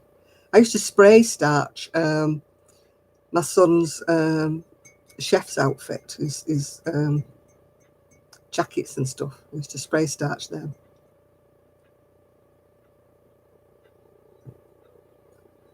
Oh my goodness me, I wouldn't have done that. I must admit, when I was working, my boss used to expect me to do his shopping.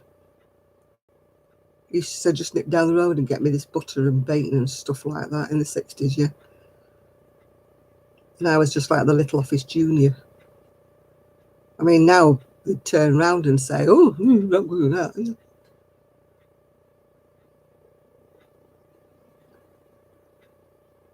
Oh gosh, she's probably got her own dry cleaning machines in the palace, hasn't she? And her own washing machines and stuff, yeah.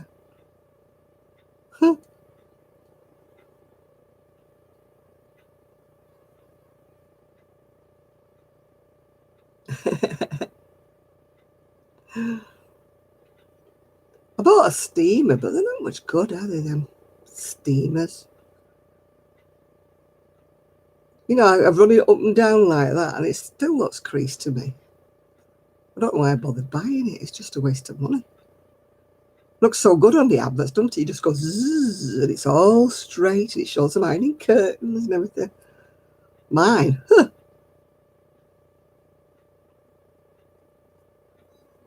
My steamer doesn't get the creases out of my garments.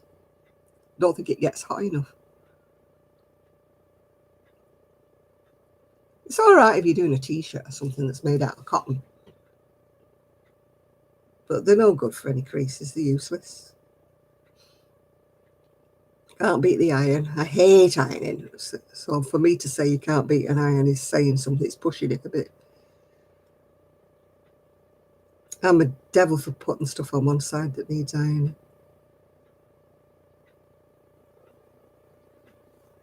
People don't use Swiffers as much over here in the UK. I don't think, Miguel. I don't know whether they don't use them or what, but certain things over here that kind of don't sell, yeah. I don't even think we call them a Swiffer. I still got my mum's Eubank. I wouldn't be without it. It's great for picking up crumbs. My niece pushed my Hoover around the bedroom and she said, I don't know how you push this Hoover, it's so heavy.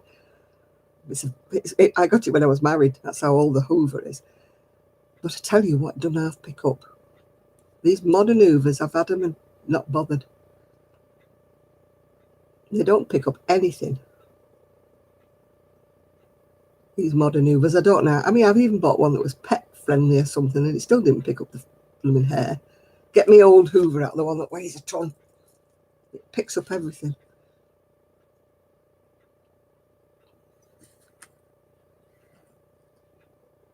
Yeah, I got one, give it a little Hoover. The only thing it doesn't do is it doesn't go around the edges very well, yeah. No, I can't say hello to anybody, no.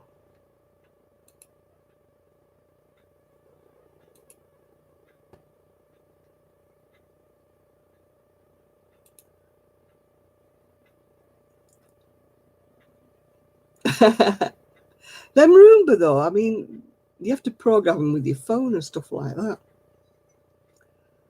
Also, do they do the corners? When I used to iron everything, I used to want one of those steam ironers, you know, that you pull down like they have in the dry cleaning shops. Because I used to have to do shirts, you know, like 6 or 7 shirts a week, yeah. I used to think I want one of those ironers where you just put the shirt on and go, you know, and it does everything. But I didn't get one, and then I didn't have the husband to do the shirts for, yeah. Oh, I've seen that one, yeah. The one that presses them, steams them, and folds them, and puts them in a bag or something, don't it? Yeah.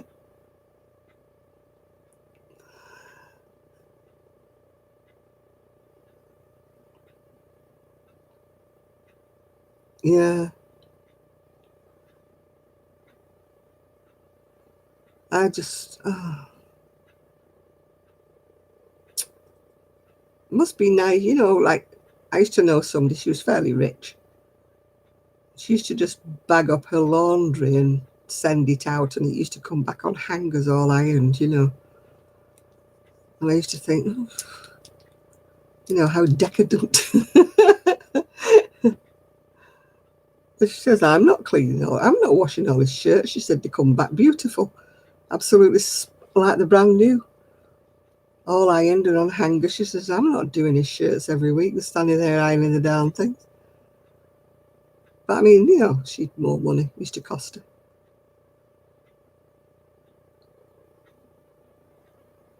But I think she did her own underwear and stuff, but she didn't do the shirts and stuff like that. She used to just send it all out.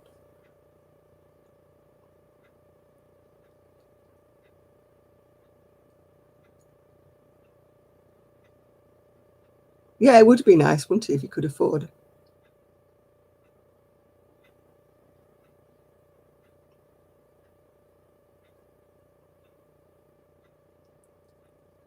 I never wanted anything for the house unless I'd specifically asked for it. Unless I specifically wanted something for the house that was expensive. And nobody else wanted it but me, if you know what I mean. Hi, Cynthia. Yeah, I suppose there is that about it, Ian, but if it was something for the house that was more for me rather than the house, yeah.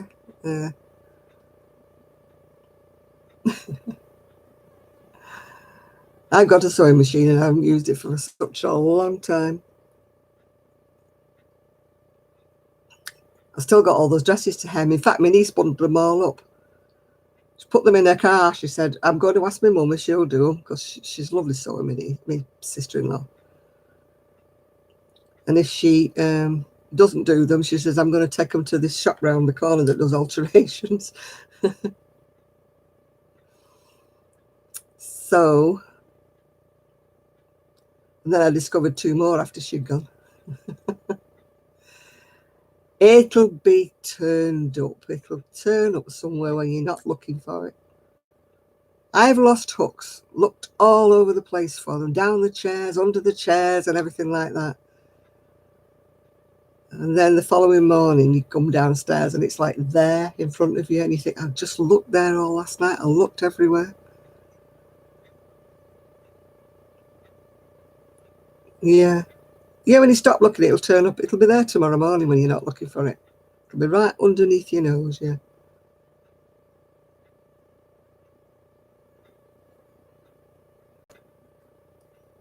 Some things I've never found, but other things have turned up, yeah.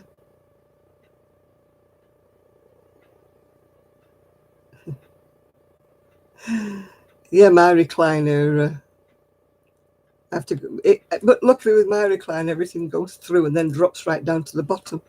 It's just a bit difficult to move my recliner, so I have to move it like so it goes right up in the air and have a look if it's that side, and if it's not, then I bend it back and go back the other way, that way, and see if it's at the front.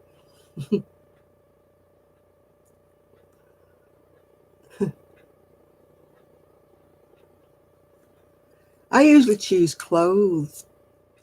My 2 nieces and my sister-in-law all join together for my Christmas and my birthday, and they always get me something that I really need, like a pair of winter boots or a coat, yeah. So they're very good to me that way. Rather than buying me little presents, little bits and pieces, they all put the money together and get me something really. I got a beautiful coat at Christmas. I haven't actually worn it yet. A big padded duvet coat. It's gorgeous. And but it hasn't got a hooded, proper hood, yeah.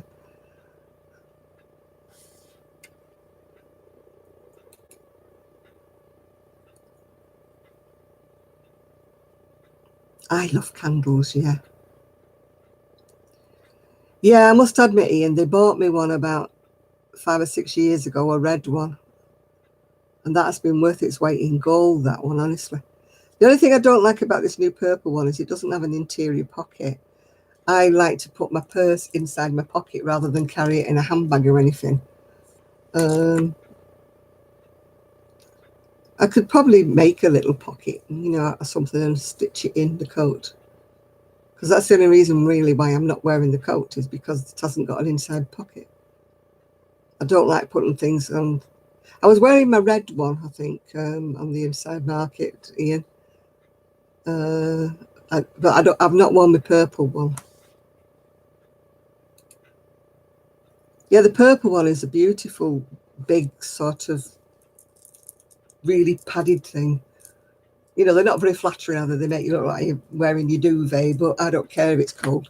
It's a beautifully warm coat. But the reason I haven't worn it is stupid, isn't it? It's not got an inside pocket for my purse. That's the reason why I've not worn it. So,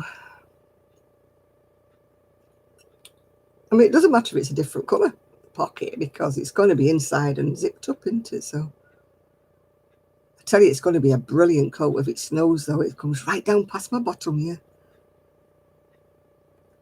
Yeah, I've always liked a good coat. You know, just one good coat. I mean, I've got a lot of jackets, those, you know, embroidered jackets. I think you've seen a couple of them, haven't you? What they're called, something moon, indigo moon. And I love them, but I always get them second hand because they're so expensive new. But I've managed to pick up some really good bargains on eBay, because maybe they're a bit too jazzy for some people. Maybe people don't want big roses and things embroidered over their jackets. We've not had a lot of snow this last year, or the year before, I think, really. I mean, I don't like snow for one reason, is the fact I'm stuck in the house. I can't get my scooter up because I live on a hill. And I can't get the scooter up the hill if it's been snowing or icy, because it just slides back down again. But as I said before, I've got absolutely brilliant neighbours. We're not in each other's houses or anything like that. We're not that kind of neighbour. We're not like calling in for coffees and teas. But if it's snowed in, one or the other of them will ask me, do I need anything like bread or milk or something like that? You know, they're going to the shops. They always stop in and ask if I need anything. They're very, very good neighbours, yeah. But, you know, we don't neighbour. I know it sounds stupid when I say they're very good neighbours. They don't neighbour, but you know you could ask them. Yeah, I've got some more colours in this. It's the cotton. It's ice cotton. I've got some more colours upstairs I need to use up, yeah. But I've made 2 sweaters just like this one. I've taken photos, I just haven't put them on Etsy. I'm a bit cross with Etsy at the moment. All they keep saying to me is, they keep suggesting that my postage is too high, right? But they run on the fact that you're in America and you're posting to America. So that's the kind of postage level that they're talking about. And also they're saying, add the postage into the cost of your garment, and then it looks better for people when they think they're getting post free. And I'm saying, yes, but if I add the postage onto the garment, you then charge me the percentage on the whole amount of money. Whereas I don't think that they should take a percentage off the postage, which they do anyway at the minute. Because we can't help the postage. We don't make profit on the postage. So I don't see why. I mean, they already take off, anything I sell, they take off their cut. They take their cut out of the postage money. Then they take VAT. And then when I get onto PayPal, if I'm posting anything to the US, they then take a percentage of that. So I feel in the end that, you know, they're making more profit than I do. I'm the one who spent hours crocheting the darn things, and they're making more profit than I do. You know, and yet eBay wouldn't be good for me, because everybody wants everything for, you know, £1 on eBay. They wouldn't pay the kind of money that, you know, and I can't do like, it should have to be buy me now or something like that, because you can't do the raffle thing like that, because if you put it for like £10 or something, and hope that people would bid up, you'd always get people who wouldn't bid up, and so you have to sell it for £10 then, and it costs you more than £10 to make the darn thing. Yeah, it's very difficult to know how to sell things, and you know, these days, because I don't do craft fairs, because I don't find that bigger stuff sells at a craft fair anyway. They don't go prepared to buy a garment. They only go prepared to buy a bar of soap or something. Or a cake or anything that's little that they go round. That's why for this stall thing we've got, it's not a fair. It's not really, I can't call it a fair. It's just a little stall thing inside a cafe. That's why I'm concentrating on things like headbands and little things like that, because I'm not taking any of my big stuff. There's no point. I'll be lugging it all the way down there and it won't sell anyway. And I can't display it because I've got no mannequin or anything. I'm not taking that down. So we'll see how it goes anyway. But quite a few people. No, it's in a cafe, not a bookstore. Yeah. I mean, amigurumis are the things that sell mostly at stalls and that, but I hate making them. And because I hate making them, I would make them badly because I don't do the eyes very well and it takes forever. I wish I could boycott Etsy. The trouble is, everybody else that I tried to join, like this making Mart, I mean, she started off being so enthusiastic about it and then she just seems to have stopped doing anything. So I was going to, do it through her, but she's, like I said, she's just fizzled out for some reason. She's not done it. There's somebody else, Sonia, who's also on here on the YouTube and that. She's starting up some kind of a thing and that. Kelly and I have talked ages ago about having a web page, and yeah, I tried to advertise on my Facebook page, but I haven't got a proper selling page. I've just got my page, yeah. Kelly's going to do some mug things with the buttons on them. So we're trying not to duplicate what we're making, if you know what I mean. It'd be a bit counterproductive, wouldn't it, if we're on the same stall and we're both making headbands or something. So we're trying to, sort of not tread on each other's toes. We're not doing that, but you know what I mean? We're trying to make different things so that we've got more of a variety for people to look at and buy. So it's very difficult what to do. I mean, I adore making baby things. I've loved making baby things. That's how I started off in crochet. And but they just didn't sell. It didn't sit. Over the years, I've given most of them away as presents when there's been new babies born. I don't know why they don't sell, that they just don't. I just maybe crochet the wrong type of things. Maybe I crochet the wrong colours. Because I crocheted a lot of traditional things and people say, no, people don't want traditional things. So then I swapped and I started making them in darker colours and they still didn't sell. And you're thinking, oh, what do people want? Yeah. I know they want everything for £5, don't they? That's what they want. But we were just talking about this, Kelly and I, saying, how many times we just feel like just giving up. Saying, oh, what's the point, There's no point with this, especially with Etsy and all its greediness. And yeah, baby stuff, I love making it. I absolutely adore making it, but it just hasn't been a seller for me. Yeah.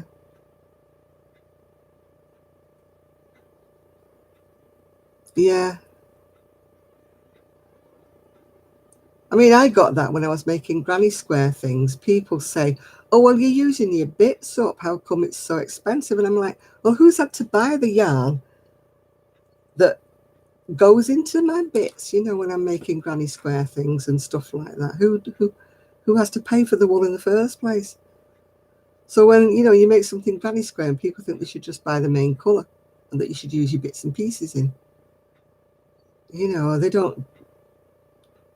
And yet it makes me sad when I see other sites and they're selling crochet jackets like for £2,000, And you're like, my stuff's equally as good as yours. I'm not being big-headed, but it is, yeah. Yeah. You're really angry. What are you angry about? Yeah, I had to pay for all the bits and pieces. I mean, Kelly was saying how many times just recently we've just wanted to give the whole thing up, Oh, you're hungry because you're sweating. Yeah. I've had to put my cardigan on, so I'm definitely not sweating. No, heat doesn't make me angry because it doesn't happen very often over here. Your 1980s boyhood will turn up. Tomorrow morning when you're not looking for it, it'll turn up. Yeah. Being a woman has its disadvantages about sweating, yeah. I very rarely sweat. I was surprised when I was sweating this morning. It was running down the sides of my face and dripping. I've got to the stage where I can't keep crocheting for myself. I've got too much stuff. You know, I just got too much stuff made up that I want to sell, yeah. Well, like I said, we were discussing this, Kelly. Like people say, "Oh, this stuff's beautiful. Yeah, it's lovely. It's this, that, and the other." And you think, is everybody just being polite because, like, nobody wants to buy it? And you know, you're thinking, are they just being polite to me, saying they like it when they don't really? I do have an Etsy, Ellie, but as I said, like, Etsy's making me angry at the moment because of all it's being greedy, taking money off me.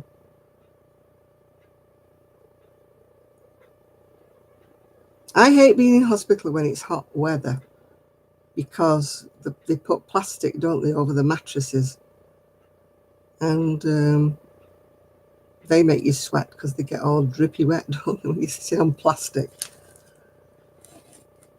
Yeah. Oh, the E word, yeah, that makes me mad, making the E word, yeah.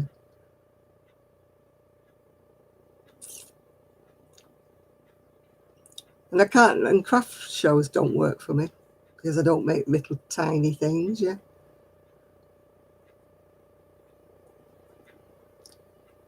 No, I wouldn't say it's cold in hospitals here, but it's not overly warm because they don't like to have it too high because it spreads the bugs, doesn't it? You know, if it's too hot, because air conditioning and stuff like that spreads the flu bugs and God knows what bugs around. I've been trying to find the right market, Ian, for years. It's getting harder and harder. I think there's so many people wanting to sell their knitting or their crochet or whatever. I mean, there's one Facebook page I watch, and the knitting is absolutely fabulous. She makes these baby things, and they are fabulous. So well knitted and so beautiful. And she's asking like £20 for the set, and it can be like a romper set with a cardigan and a hat and booties. And I'm thinking, oh, you know, that is just such rubbish for her. She spent hours and hours and hours knitting that. The knitting is perfect, absolutely perfect. And yet she's not selling them, you know, and you think, all right, night, Rebecca. I don't like it too cold, but I don't like having heat in my bedroom. I have, when I'm under my duvet and I'm nice and warm, I don't want the room to be warm. I can't sleep then. It's too hot for me.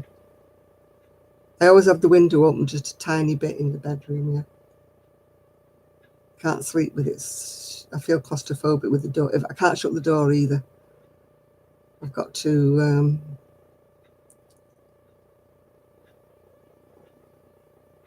oh, I see some horrible things on Etsy sometimes, and you're thinking, they're more holy than godly, you know what I mean? They're just like a patch of holes, and you're thinking, and they're charging like 100 and something pounds. Somebody buys them, and you're like, you know.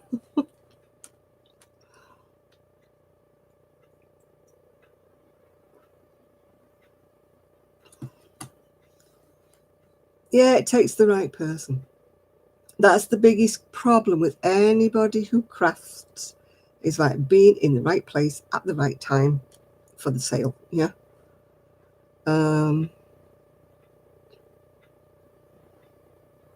Yeah, it is when you see somebody's crocheting and it's absolutely rubbish. And it's not even nicely made up, it's stitched together awfully. You know, and the buttons are all lopsided and everything, and then they're selling it, you know, and you're like, oh, what do I make, you know? I mean, I've known people who've made like big blankets and they've done them in that patterns and they're fabulous things and they're gorgeous. And somebody wants to give them about £50 for it, and you're like, no, there's months of work in that thing to start off with, and it's so beautiful. They've done it so lovely, haven't they? And everything's, you know, like a patchwork but in crochet.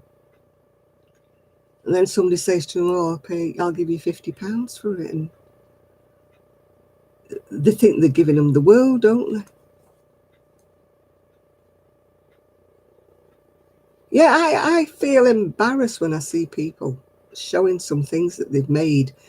I don't feel embarrassed when they're making things, don't get me wrong. Everybody's got their own skills, haven't they? And if they like it, that's fine. But when they're offering them up for sale and you're thinking, oh, that is so shabby, that's so slipshod, yeah.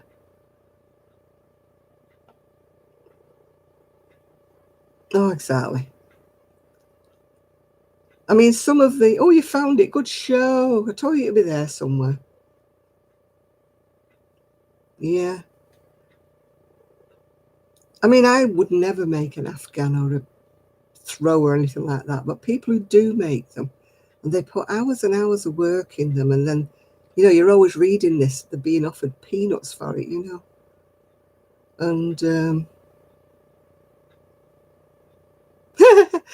the yellow shade was off. Since I got that hook thing given to me by Grace GB Maltese, I know where they are now. Yeah. Yeah. I stopped making orders as well because that was a nightmare.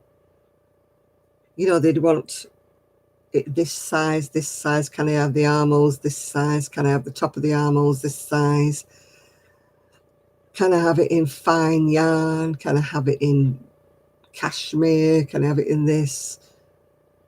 But they all want it for like £40 or something, you know, and you're saying, no, I can't. Oh, stressful.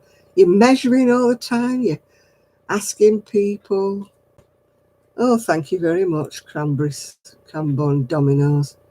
How lovely. Such a sweetheart, isn't he?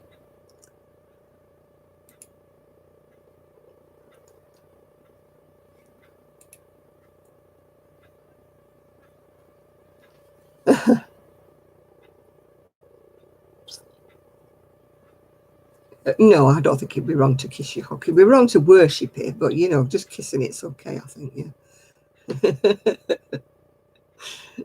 I think if you hold it up, I think that's getting a bit idolatrous, isn't it? You know what I mean? I'm here. You'll have to refresh, Miguel. Yeah.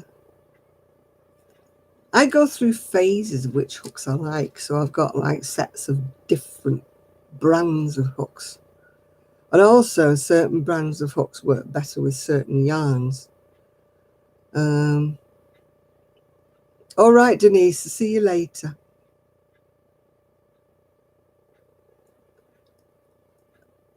Is anybody else struggling not being able to see me, or is it just who knows? Is it just Miguel that can't see me? Ah, I'm back. Miguel's got me back. Yeah. No, so I mean, I normally use these, you know, the Susan Bates ones, but I do use some plastic hooks for certain yarns because, but I still can't get used to that other one. Can't remember what it was. Kelly likes them, so it's going to Kelly's. I always find a home for my hooks, yeah. And I went black and now I'm back. Woo! Did I change race or did the whole screen go black?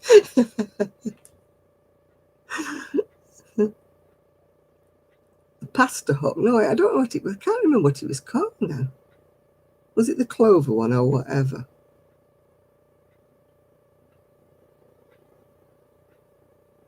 The yarn, did it send the yarn back? No, it wanted, was it a prim? I don't know what it was. It's the one with the, it's got like a navy and white handle that was like lattice work. It looks like that pattern. It's a navy and white hook. Oh, that silk thing I was crocheting. Yeah, blooming sent the whole lot back. I said, I'm not doing it. Just give it to her all back again. She's probably wearing the damn sweater after she said she didn't want it.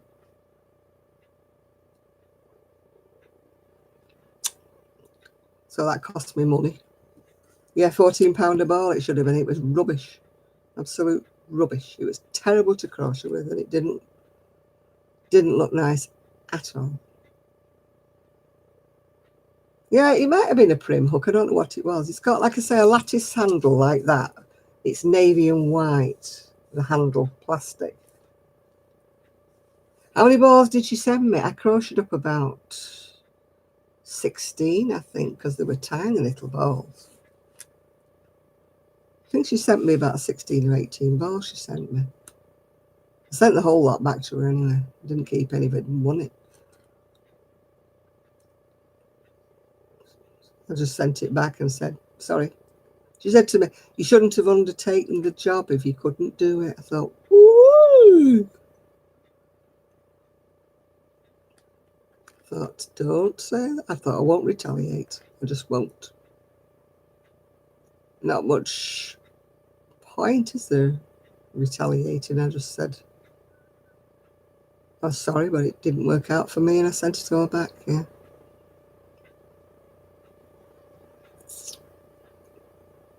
I mean, the pattern was quite nice, but I think I photocopied the pattern. I think I've got it somewhere. So I had to send the book back as well, didn't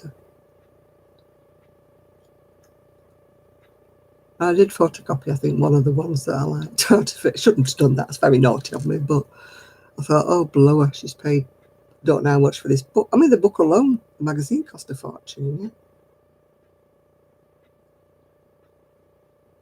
Ah, there you go. You see, you can get some bargains off Etsy. That's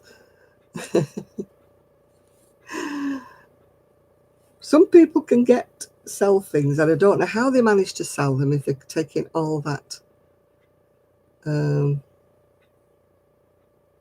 Oh, she was one of those speakers, you know, motivational speakers. She used to talk to me like I was absolute rubbish.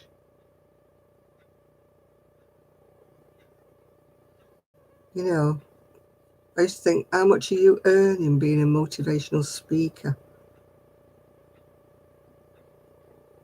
I mean, they don't do anything. They don't sell anything. All they do is motivate yourself, yeah. Oh, I wouldn't have been able to walk around them. Our charity shops, I was trying to tell him, Nathan, that our charity shops are like the size of a little ordinary shop. Whereas if you look at the pictures on Facebook that Miguel's put on, they look like supermarkets. We don't have anything like that, Miguel. Ours are like little shops, yeah.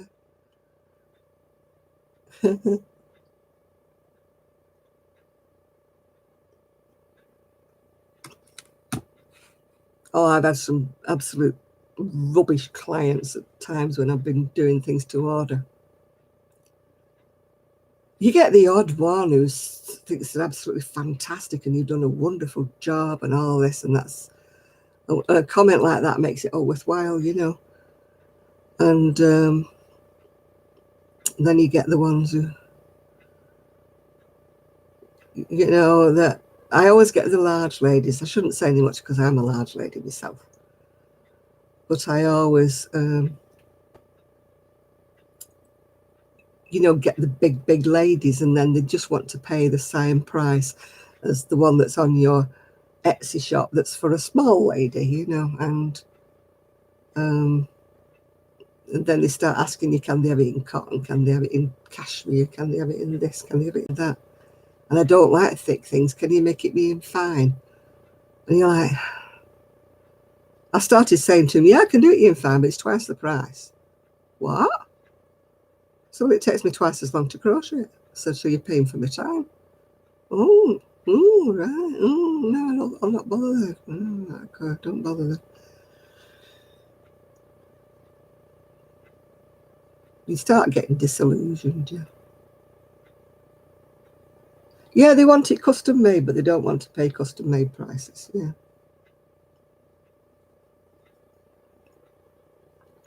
Yeah.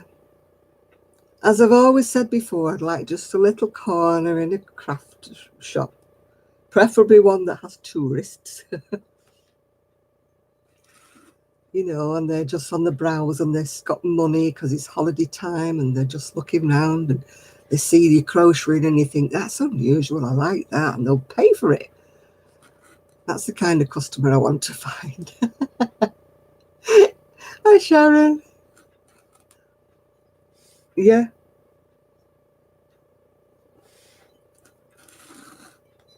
Yeah, I mean, couture, if anything's made to measure for couture, the people who have dresses made to measure can pay hundreds of pounds for them just to be made to fit you. And make it out of elastic, Miguel, if you're doing a bathroom floor, then you can bounce on it, yeah, like a bungee, like a trampoline. Then you can bounce your way into the bath.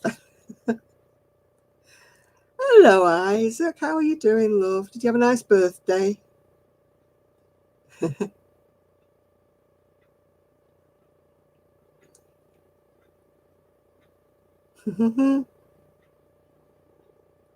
Isaac had a birthday last week. Yeah,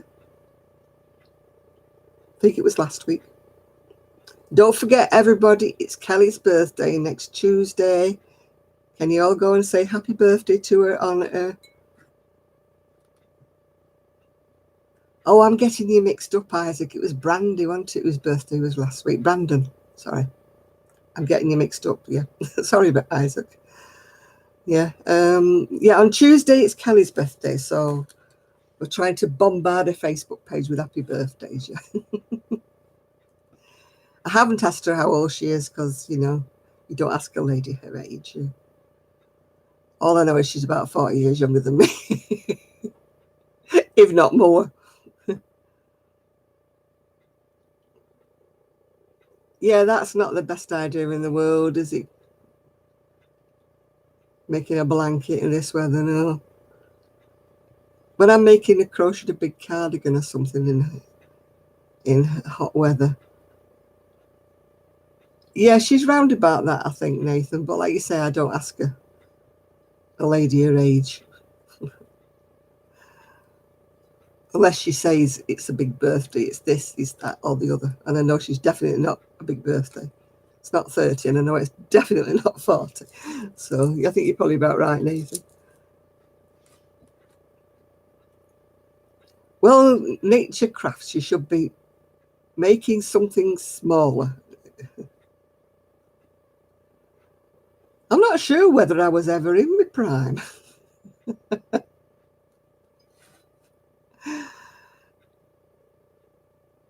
I don't think I ever was.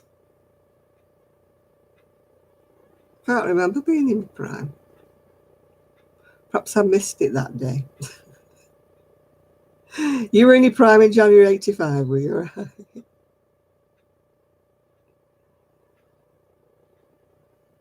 Oh, what did you start a thing like that for? A temperature blanket? Oh,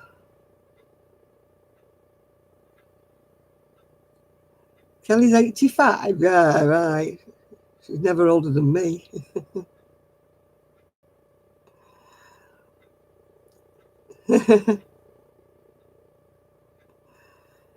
You wanted a challenge? Well, go and pour a bucket of cold water over your head if you want a challenge.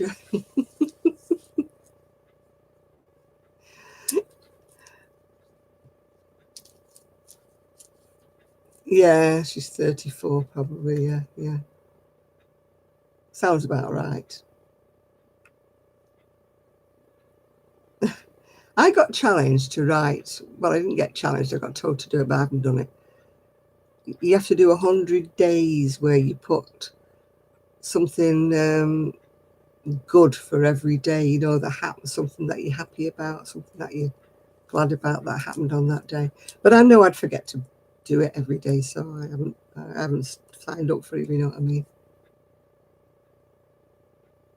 You're not pregnant, are you, Miguel?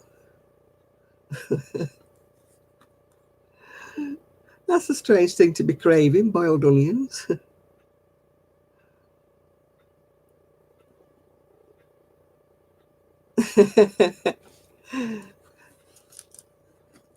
I don't know. Maybe it's one of the, I don't know.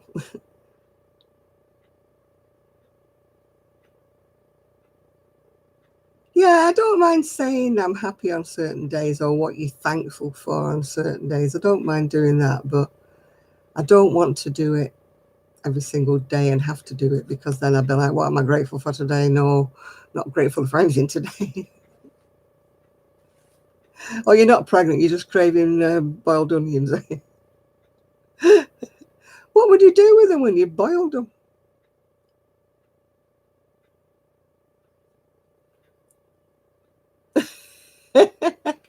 Yeah, but are you still with him? With your 23-year-old?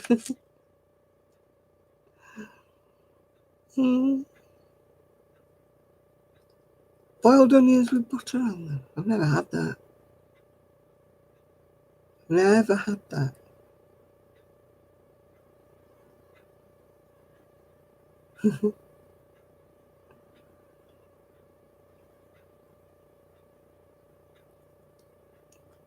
Oh, that's a shame, isn't it?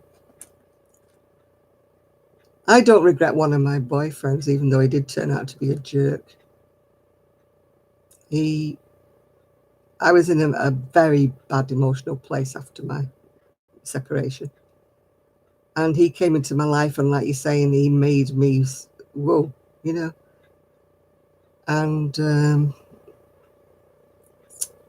you know, all the things that like my ex-husband had dragged me down for, he just pushed me back up again. So even though he turned out to be a bit of a rat bag at the end, I'll never hate him because of you know, what he did for my self-confidence and how he built me back up from the, I was down at the bottom when he met me, absolutely rock bottom. I couldn't have gone any, I felt like lower than a flea, you know. I had no self-confidence. I thought I was the ugliest thing on two legs. And then I met him, and he just boofed me right up again. Yeah, that's the same thing happened to me. He made me feel like I was the most beautiful thing in the world, you know, and it was great. But then he did the dirty on me, which sometimes, well, my men always seem to do. But I still can't hate him. Still can't. No. I don't want him back. But I think about him a lot, but you know, it's always with affection I think about him. I don't think about him and think, oh, you were a right rat bag in the end. Um, but yeah, he was definitely my boost in life. Yeah, he was sent along not to stay. They always say people come into your life for a reason. Some come in to stay, don't they? Some come in to just pass through but leave something behind. Um, you know, and I think he did leave something behind. Unfortunately, I've never had a nice relationship since. I just kissed a lot of frogs. Yeah, it was after my husband, yeah. Um, it was the first boyfriend I had really after my husband. Um, I was with him 9 years, you know. Not my husband, this boyfriend. He was 13 years younger than me. And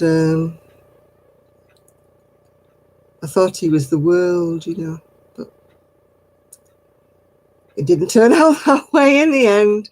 I was very upset for a long time, but you get over it, don't you? Yeah, I had one of those, Jenny. Yeah. I was so glad to be out of that. I felt like I couldn't even think for myself. You know, that everything I did and said was wrong. And, you know, No, I've not bothered looking for a new husband. And at 73, I think I've left it a bit late now.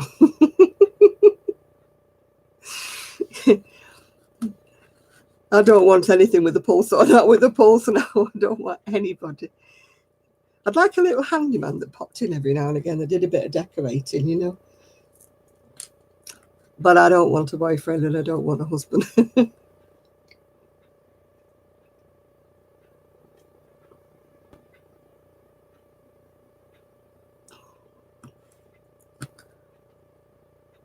Yes, my boyfriend would have 4 legs. Oh dear. That's the only kind of male I would contemplate now, is one that has 4 legs and wags a tail. Yeah.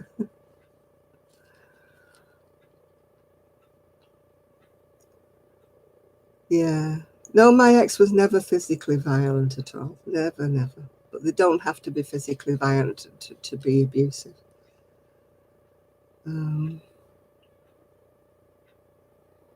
Hello, Tammy. Yeah, I've never fancied getting married. I've just probably never met the right one. Just never met anybody I wanted to share.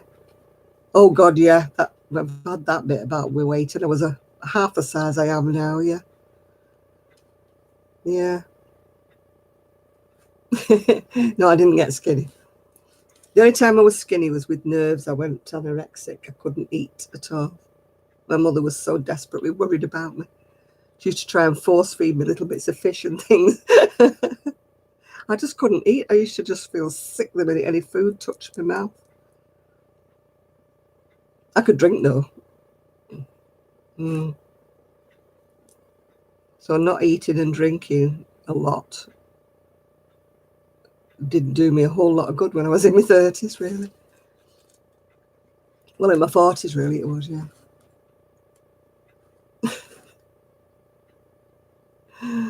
I was the other way, me, Jenny. I put weight on after he'd left.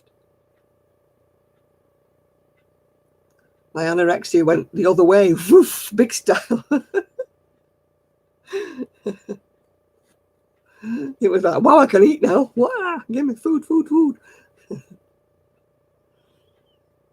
Hi, Jane. I've got bits of crisp keep turning up in my teeth. I need to go to the dentist again. I need a new filling on that side. I've got to go, I think it's the 30th. I hate when they numb your mouth and you go, boo, boo, boo. And then you bite your cheeks on all the way home, don't you? Because you can't feel anything. You can't have a drink because it all pours out the side of your mouth. Oh, I just don't like going to the dentist anymore. I used to not mind. Oh, my wisdom tooth came out a long time ago. That's probably why I've got no wisdom, because I've lost them. Yeah. I sometimes see these wisdom teeth kind of videos on YouTube where these kids have had the wisdom teeth out and they're talking. This girl kept saying, "What's wrong with my brother? He's dead. Oh, Mummy's dead." And his mum kept saying, "No, he's not. He's just sleeping like you were." She kept saying, "No, he's dead." My scooter takes me to the dentist. Yes, it does. Yeah. Yeah. Oh, I wish I could lose £150. I've got the perfect weight at the moment. When I say perfect, I mean it doesn't go up and it doesn't go down. It's too heavy, it's fat weight, but I don't put anything on and I don't take anything off. So, you know, what happened? I try so hard to lose weight and then I lose interest because like I'll have a chocolate like I just did. But that's only it's the first chocolate I had this week. And I don't eat biscuits. I might do. It rains so much here, Miguel. You know, I could do with sticking plastic flowers on it, then it doesn't matter if they get wet, you know. I've got visions of all my crochet flowers going droopy, you know. No, I'm not addicted to chocolate. I'd say more I was addicted to crisps or chips or whatever you call them. I more like the savoury stuff than I do the sweet.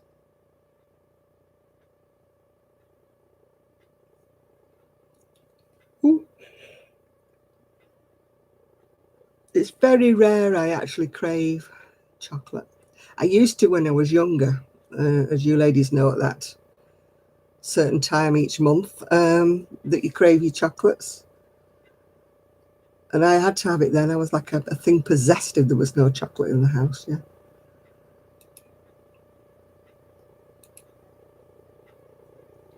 So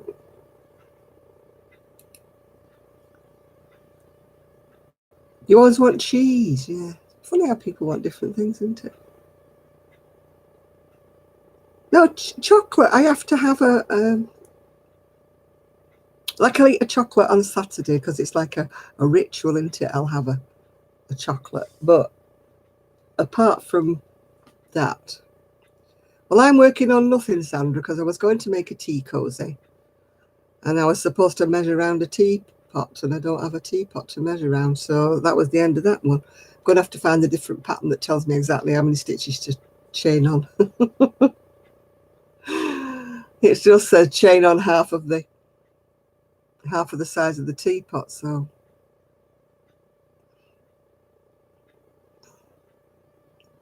well, I can't use it as an excuse anymore, Nancy. So, but you know,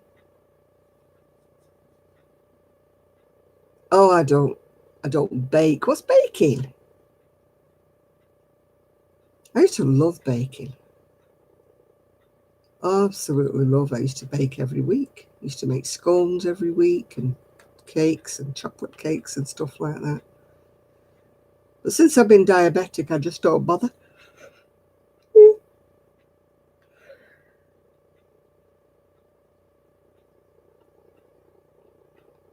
It could be overuse.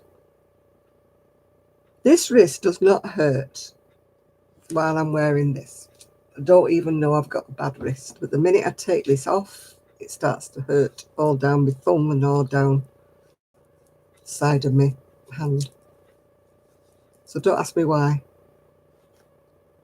It's just like, I won't say it feels like it's broken, but it feels like it's, oh God. Thank you so much, but I don't appreciate it. Thank you.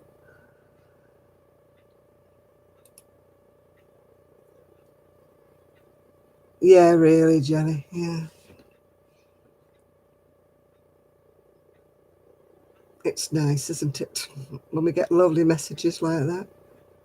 You're starting to yawn. We're boring you, Nancy. It's only 20 to 12. Yeah.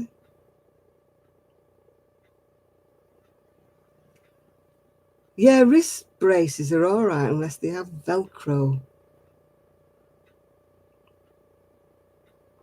I saw somebody who crocheted a little thing for the finger and they threaded the yarn through it, and I thought, I don't think it would work with me. You know, like a yarn guide. Oh, trolls are very boring. They think they're so clever and disruptive, and we all go, oh, it's a troll.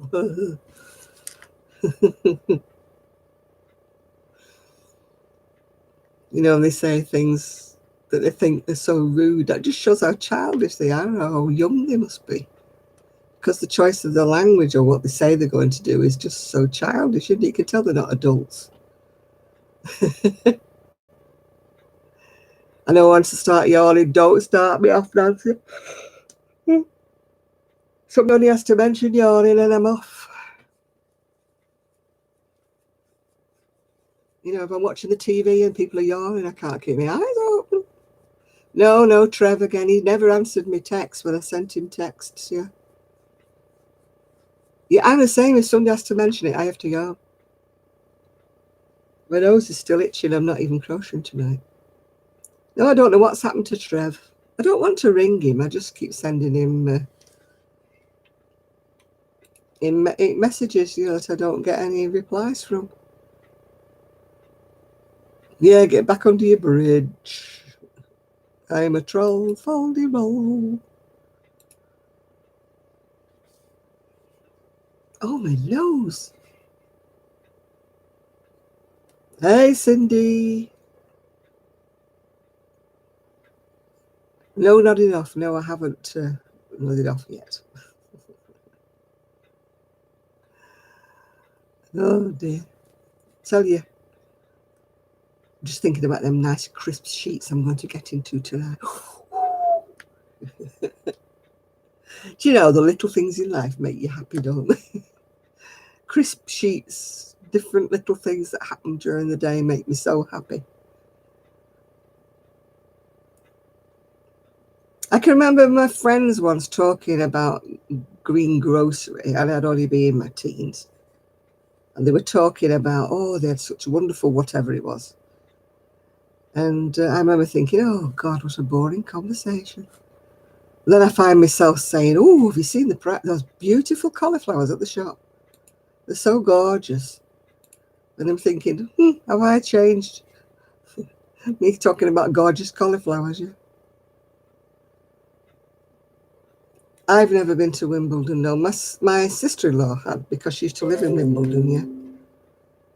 So she used to get tickets all the time to go, I'm not saying she went on centre court, but she used to get tickets.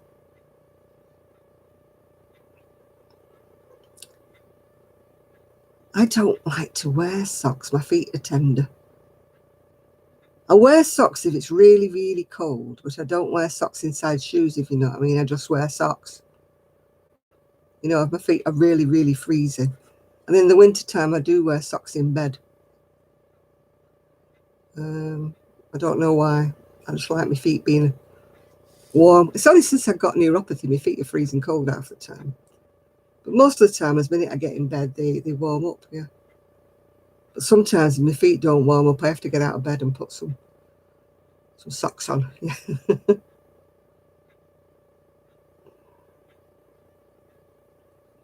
Yeah. My mother loved tennis, absolutely loved tennis. Yeah, I'm not into horse racing either. It's not so bad the horse racing, but the horse jumping, when they go over the jumps and that, I think that's terrible cruel. There's always a horse that dies or breaks a leg or something. So I don't like to watch those. Horse race isn't so bad, although I just find it boring. Oh, golf's boring, yeah. Yeah.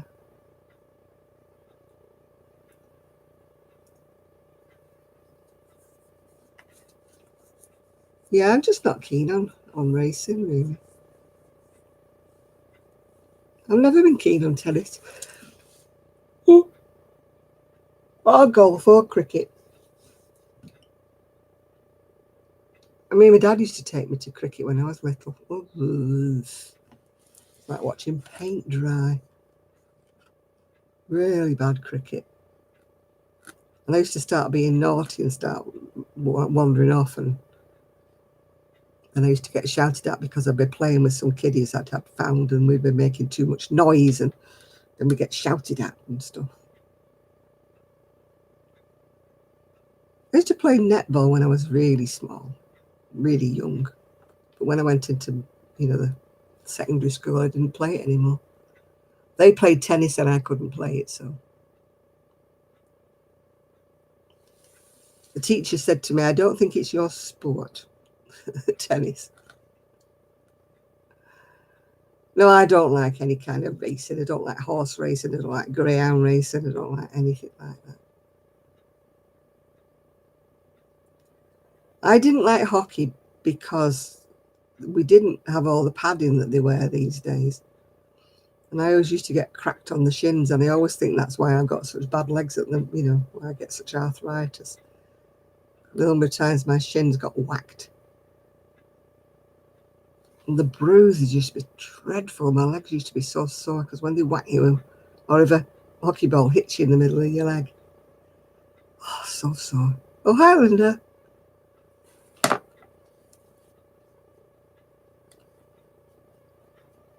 Yeah, all this stuff in America about they hate each other and all that jazz. Kate and Meghan don't hate each other. They're still okay.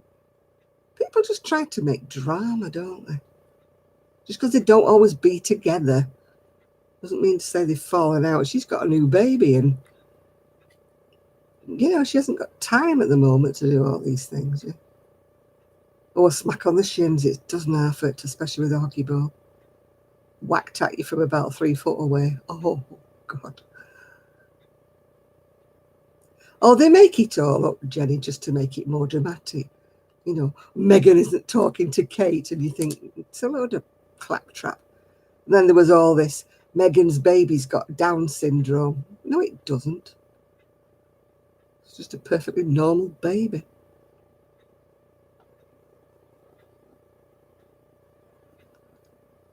Don't know why they want to cause all this drama. It's just to sell papers, I suppose, yeah. I don't believe anything I read on the papers anymore. I don't believe anything I see on the TV. Take it all with a pinch of salt. Unless it's a national disaster and it's there in front of my eyes, like I feel burning or,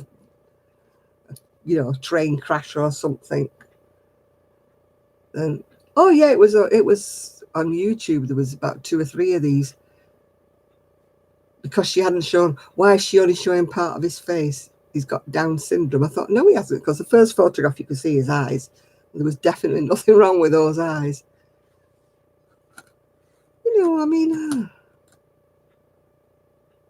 they would have picked up on that anyway a long time ago because, they have scans done and everything, yeah. Yeah, they stir up crap and everybody gets so het up about it. And, they're always like, yeah, exactly. If he did have Down syndrome, yeah.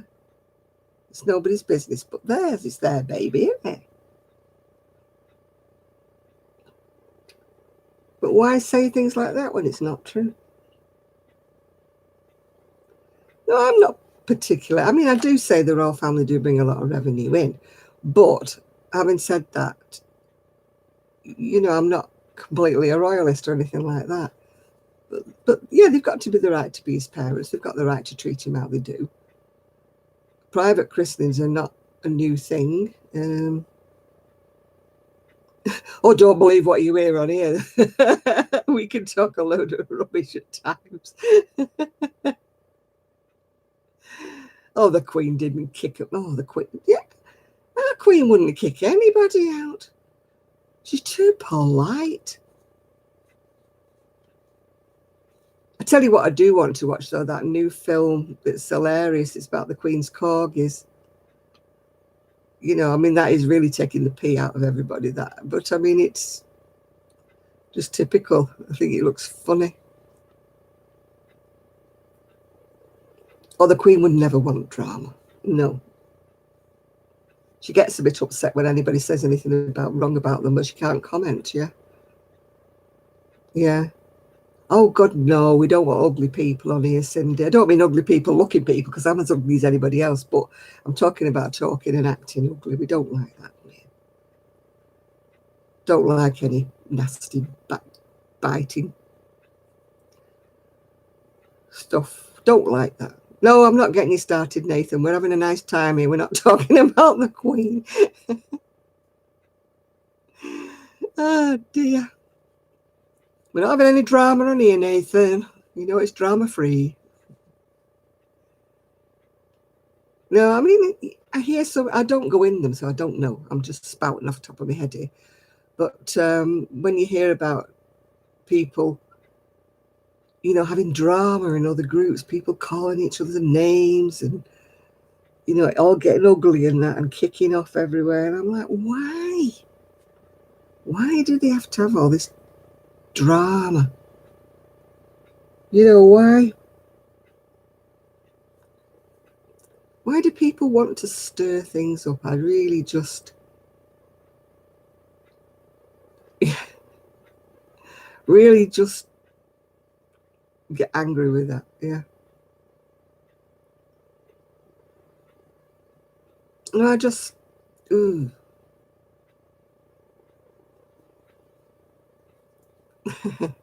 Yeah, she was a beauty for sure. She had her problems though, didn't she? I think I'd have had my problems if I'd have married Charles, but that's just by the by, isn't it? Oh dear. He was somebody that I would not have wanted for my husband. Look at my hair, it's gone all spiky with that hair lacquer. I need my roots doing, I've got grey coming through. Oh, I don't want to be grey. Oh, did you see that lady I posted on the Facebook page that she calls herself the Purple Lady or something? She lives in a trailer like in the middle of the woods somewhere. And it showed her putting like dye stuff on her hair to dye her hair purple. And I think, and when I looked inside her house, it was so like everything was hanging everywhere. She had all stuff everywhere. I'm like, oh, I don't like to live in the middle of nowhere like she did, but I would love to be inside a house.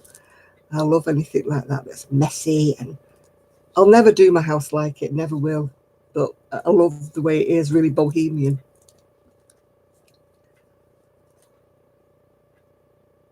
Yeah, I think people who say all these nasty comments and things, not just on Facebook, I'm talking about Ravelry and everything, I do honestly think they must have very, very sad lives. Yeah, it was on that page, I think. I might have put it on my own page, I can't remember. But she's called the Purple Lady. And as I say, I wouldn't want to live in the middle of the woods like she does. But I just like the inside of her place with all this like bohemian stuff hanging down. It might be on my page, Miguel, I don't know.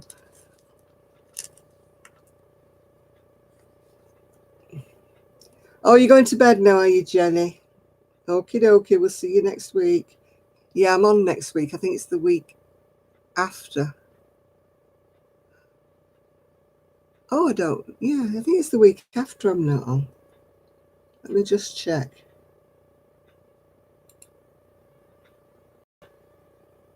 Yeah, I'm on next week. It's the week after I'll be missing on the 27th because that's the day Kelly and I are doing that. No, didn't Mia put a notice on Facebook saying she's gone to a seminar or something? Oh, Cindy, I'm so sorry. Why do they have to do things like that? Why do they send horrible messages? I hope you called her out on it.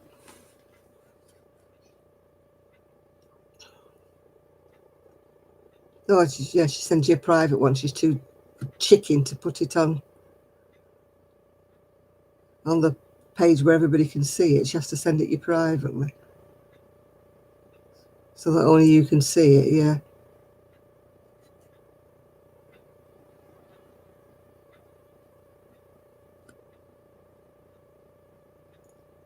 You always get one nutcase, Cindy. I wouldn't let it worry you too much. Don't let her see it bothers you because otherwise that makes her day. When they see they upset you, that's terrible. You should make fun of it and say, oh, I had a really stupid message on my and just make fun of it and just call her out.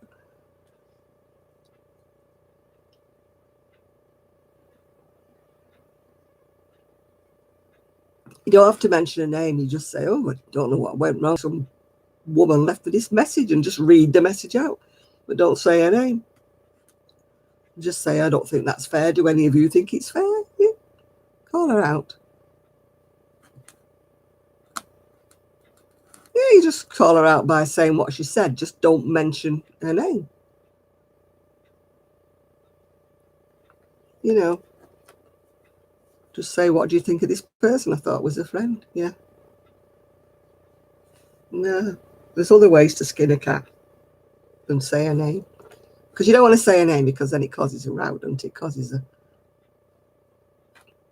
a furore. But if you don't mention her name and she says it's her, then she proves it is her, if you know what I mean. If she says on the channel, don't talk about me, and you're like saying, who said it was you? Yeah.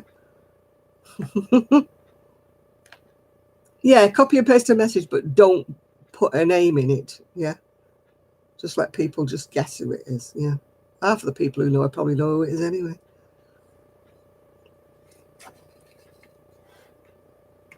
Yeah, I just wouldn't let it worry you too much. You know, you can't please everybody. There's always a thing on Facebook, isn't it? It says, I found you can't please everybody all of the time, but you can piss off a lot of people.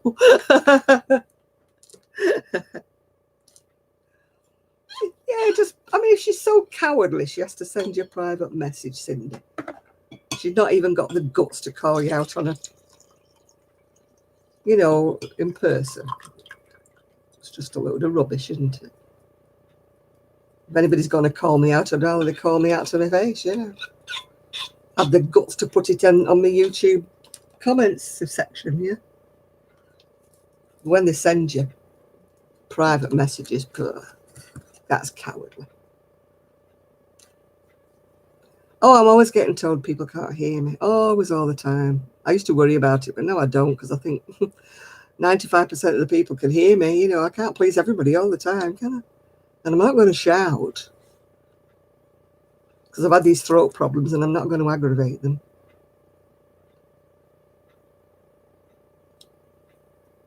Yeah, I mean, we don't need to know what she said, Cindy, but if she's upset, you don't let it bother you, because that's what she wants.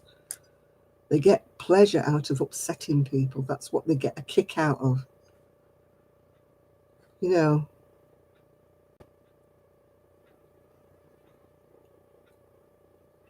There's sort of certain breed of people who just like to stick a pin in you and upset you.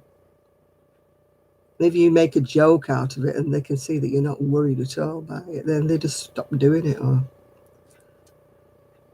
just don't answer. I just don't answer them. I'll answer everybody else's comments when I do, and I just deliberately not answer them. If they get really rude, I just delete the comment. I can choose who I have in my comments. Oh yeah, don't respond. You're right there. Just don't respond. Just like I say, just call her out. Just say, what do you think, folks? Somebody sent this to a private message. They didn't even say on a public channel what they said, but they said it to me privately. What do you think, people? Yeah.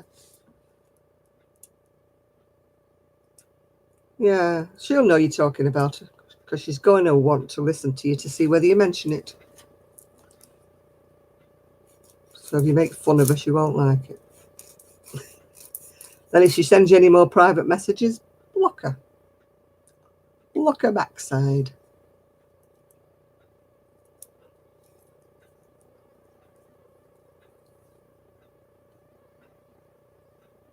Yeah, I know some people. It's like somebody hates one YouTuber and that everybody jumps on the bandwagon. You get one person who says they don't like something, and then everybody comes out the woodwork because it's all fashionable to hate this one particular person or something like that. And you're like, can you not think for yourselves, you people, where do you have to follow like sheep just because somebody says one derogatory comment? You all have to jump on the wagon and say, well, I think that as well. Well, if you think that as well, then unsubscribe and just go away, It is ridiculous, Tammy. Honestly, it's ridiculous. Why people should hate so much. If you don't like a video, just move on. There are plenty videos I just start watching them and think, don't agree with that. That's a lot of tripe, and you just pass over. Because the next video, they might be fine.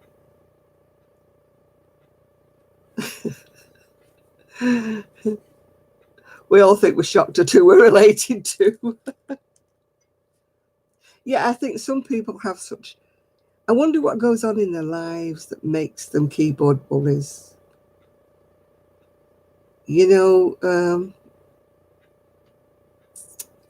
Would they do it to your face? Would they say to your face what they say when they hide behind a comment? You know, would they really say it? Yeah. You never boiled your onions?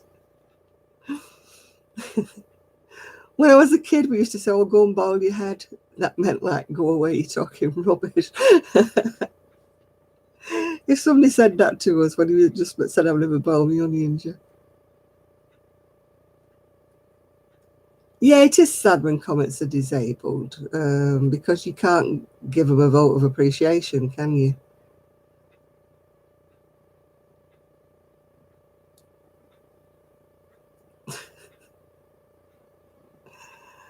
He always sounds like he's lovely.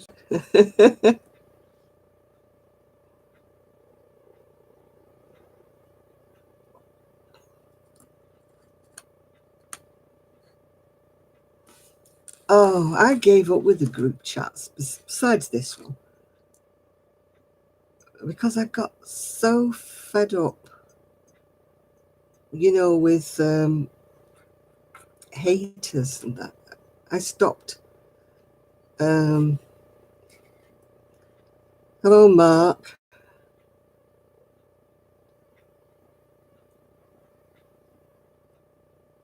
Yeah, it's just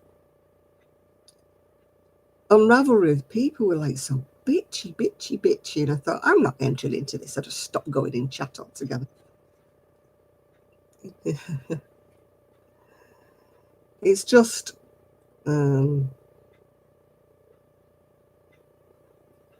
you had a fight with a toilet snake. Well, a real one. Please don't tell me it was a real one, Tammy.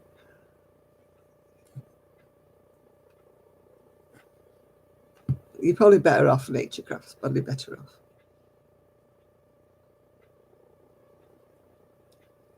The toilet auger. I'm not with you with that, Tammy.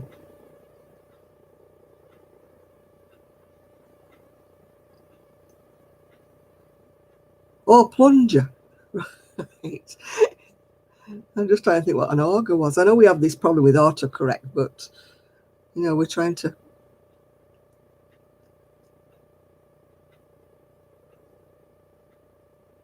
Oh yeah, I'm with you now. One of those wire things that goes down, yeah.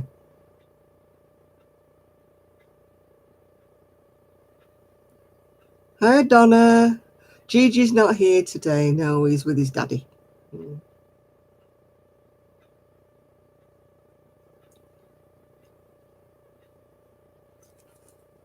Uh, I was just laughing at the toilet snake. I'm like, I got visions of this snake coming up through the. I thought, you're going to stop me going on the toilet ever. You're telling me there was a real snake coming out the toilet. Oh dear. We're talking about all those wiry things that you go into the toilet. We're not talking about what do you call it? A real snake.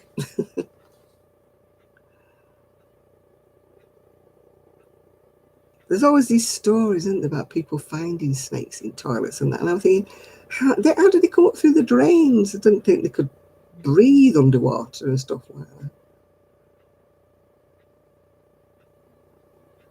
Ah, there was a rat in your toilet. Oh, ah. Well, they do hold the breath or something while they come up the loo. Oh, I'd have to put a load of bleach down or something and shut the lid down. Oh, now you got me worried about going for a wee now. Don't want one coming up the toilet.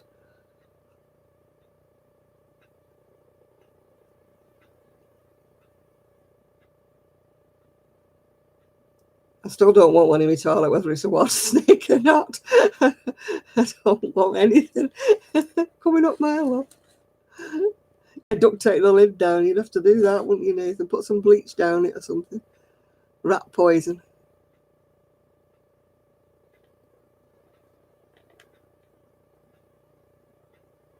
Oh, yeah, something like that.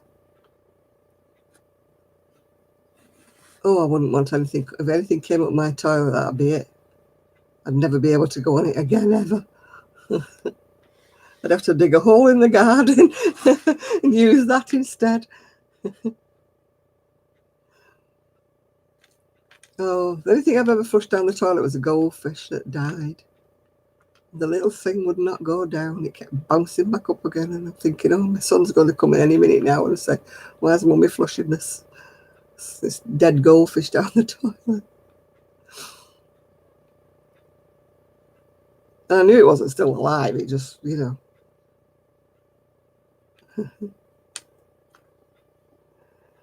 Gigi digs little holes. We've still got a buster hole after 4 years in the garden. Really big hole. In fact, Gigi fell in it once. I mean, it was that big that Buster fell in, and I had to get him out of it. He fell in head first, and I had to try and drag him out, and he was a big dog. Heavy. Sky dug in the same place as Buster had dug, so she made it even deeper. And it's so deep now that Gigi falls in it sometimes if he goes round the bit where he's not supposed to. Yeah. If it was a pet rat and it was in a cage and it was not a vermin type rat, I think I could deal with that, but I don't think definitely couldn't deal with a rat that ran across my feet in the house. Oh, no. Yeah, I believe they can be very nice rats if you just get a domestic kind of rat, but we're talking about the sewer rats here. I don't want one of them in my house. Don't want to domesticate one of them, thanks. Yeah, I think Nicole, what's she called, Addicted to Crochet, I think she's got rats. Pet rats, I mean. I don't mean she's got rats. Well, she did have, I don't know if they're still alive or not, but she did have rats.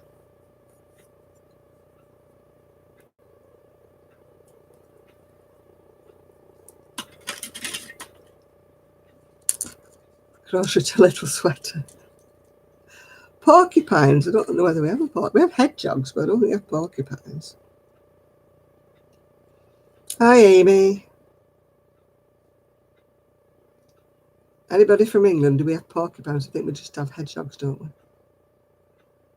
Amy, if you have to ask that, you're very young.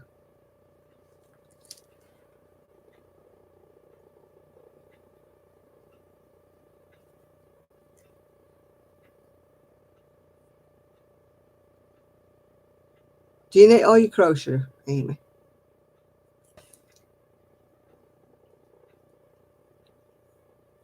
No answer from Amy. Obviously, she's not a crocheter or a knitter.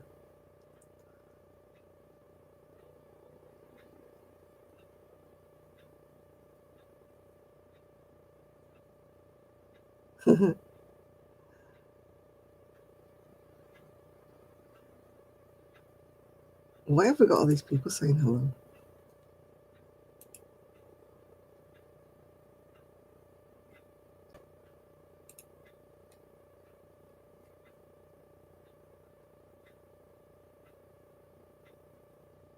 All right, sorry, I just deleted her. I didn't think she was a knitter or a crocheter. I think she was just coming to say hello. Aye. Your skin's crawling. What is it talking about? All these snakes and rats and things. Oh dear. I don't like watching programs with little things creeping about, when they have. Oh, you're knitting your crochet, right? Okay, Jackie.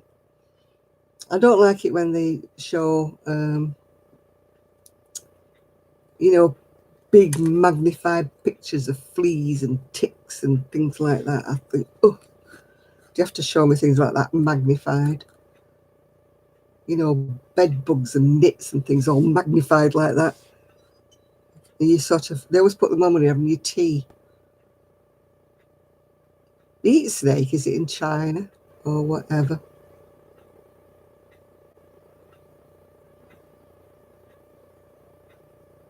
Yeah, when people talking about bed bugs and things makes me itch and nits. I don't like flies that zip round your head and drive you crackers. They go do circles round your head. Don't like them, and I certainly don't like wasps. With a bee, I will try and shoo it out the back door. I don't want to kill a bee. I've never fancied eating snake or anything like that, no. I don't even fancy eating a squid. I know there's a restaurant somewhere in America, isn't it, where they, they cook snakes, don't they? They're on the menu all the time.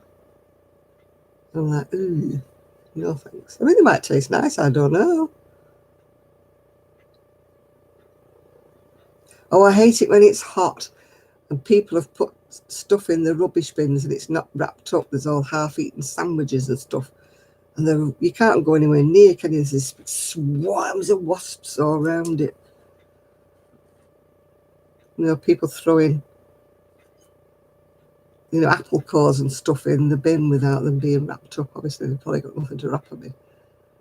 But because they don't get emptied and they're always spilling, then all these blooming wasps come round. You're frightened of walking past them, aren't you? Because they're all bzzz. Hi, Denise. Oh, my God. I hope they go away again, Nancy, yeah?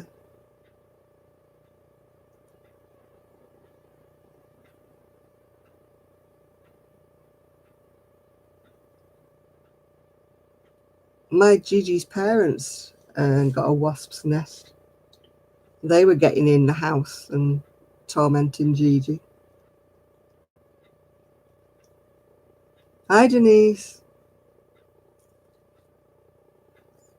When my son was small, we had wasps outside that made their way in through a vent into his bedroom. We had to put one of them smoke bomb things in his bedroom, but then the trouble was he couldn't sleep in his bedroom for a couple of days.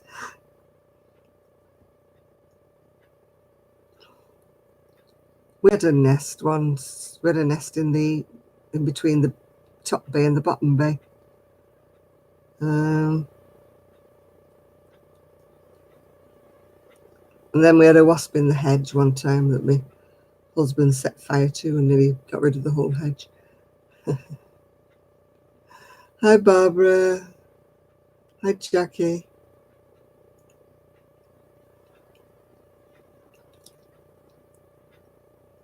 You got underground bees. Gosh. No, we have underground ants and things, but not bees. Fancy living underground? Why do they want to do that? Thought they buzzed about and went to flowers and stuff. Oh my God. That's another reason for me not to mow the grass, Miguel.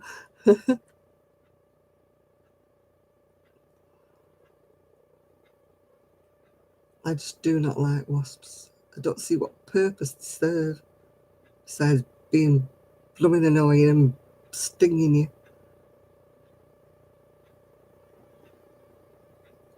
Bees have got some use, haven't they? They make honey and stuff, but I don't like any wasps, Barbara. Not even paper ones or ordinary ones. No. Well, I never knew that, Nancy. I never knew they went underground. I always thought they had nests up above.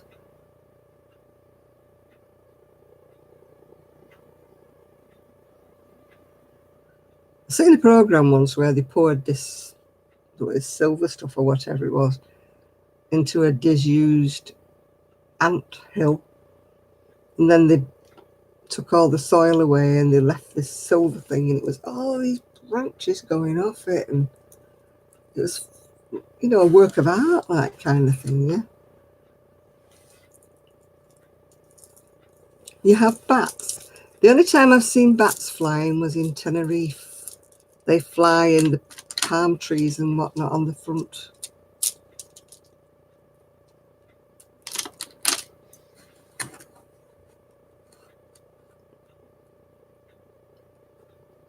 Oh, no. We had a nest, like I say, between the bottom bay and the top bay, there was an old tiling. And we had a wasp nest behind that. That drove us crackers. We had to get somebody in. Oh, yeah, we've got bats in the UK. It's just that I don't think there's any just round here. They're in certain parts of the UK. We're pretty sure we've got bats.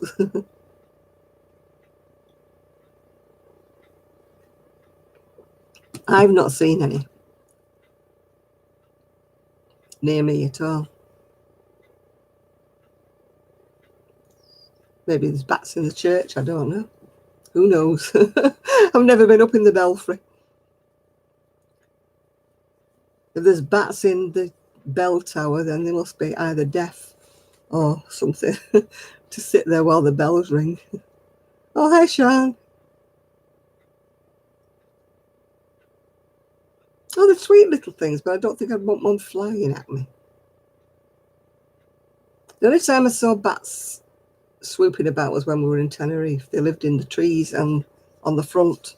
And when you went out in the, you know, the dark, they were swooping all around you. I mean, it's all old wives' tales about them swooping in your hair, but you still didn't want to walk next to them just in case. I've got an itchy back. Yeah, the bats that we saw in Tenerife were like little flying mice, really. They're only tiny little things. They weren't like, you know, like you see in Dracula and stuff. They weren't that big.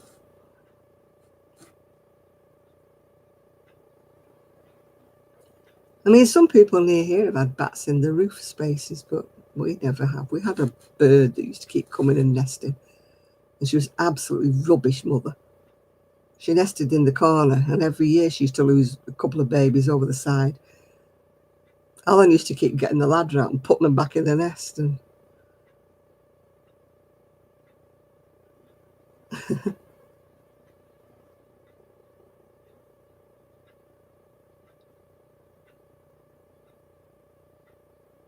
oh, I wouldn't want bats stuck to the back of a shirt. Oh no.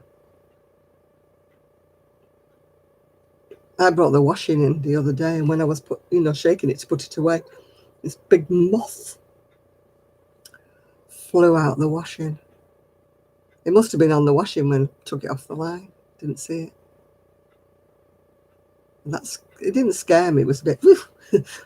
It wasn't a little moth. It was a big moth come flying out.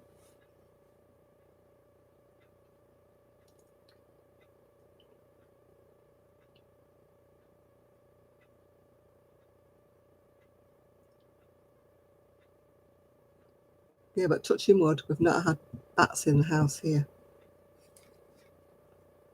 I think my ex-husband blocked up the holes where the birds used to get in. They were in the corner of the eaves, right at the corner. What's it, a noise from upstairs, downstairs, or sideways, Shan? I'm lucky, really, that I've got little ones next door, so they're not noisy with music or anything. I'd hate that when you're trying to get to sleep and somebody's got loud music on or something. Well, drive me bonkers.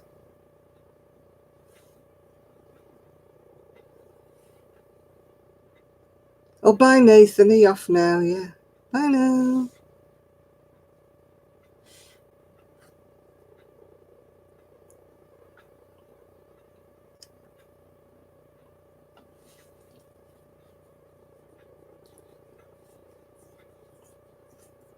The kids shouldn't be up at this time of night. Never mind banging doors. Kids should be in bed, Sean.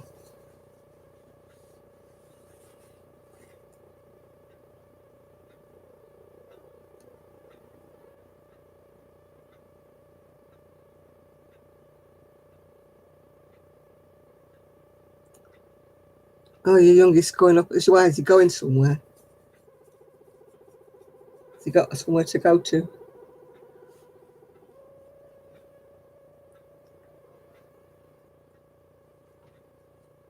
The light keeps flickering.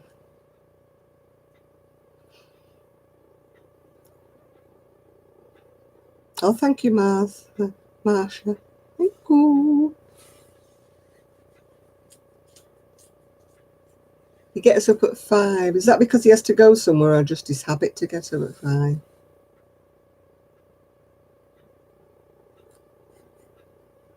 I hope it's not going to go again. There must be something wrong with this light fitting, I think, because it blows more light bulbs here than I know what to do with them. They're not cheap bulbs either. They're them screwing ones and halogen and stuff. And every time I want a bulb, it's about £6, and it just annoys me.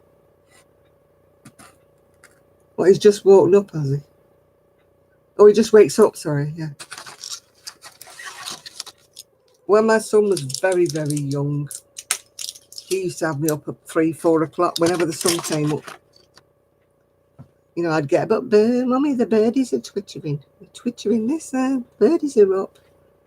Yeah, the birdies might be up, but usually in bed asleep. But then when he got to be a teenager, I couldn't get him out of bed. He was like, oh, go away, put the cover over and say, go away. Is that gum? No, it's my diabetes tablet.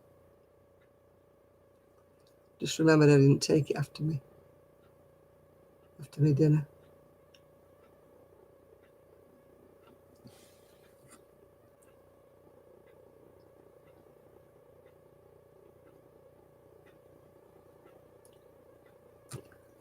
I've just bought I know I have to swallow 2 of them a day. I just bought a new security light. I'm hoping that Tony will put it up for me. When it's getting darker weather, I can't see my way down the steps without the light. I had one in the house, but it wasn't a solar panel one. And I don't have a drill or anything, not even to attempt it. So I said to Tony, next time you're coming around, bring your drill.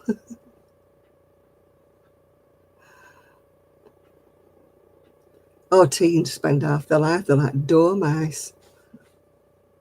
I mean, it used to tickle me because as a baby, he would not sleep at all. And people used to say, you'll change. Yeah, I take 2, but they're massive, aren't they? Massive pills. And tomorrow I have to do my injection.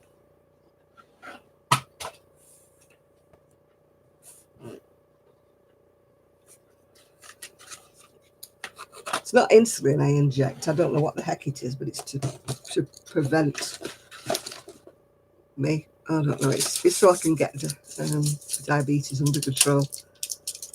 I hate doing injections. They sting. This one isn't bad though. It's like an automatic one that goes ping at you. You just press the top button. Then it doesn't go right away. It slowly comes down and then goes sticks itself in you.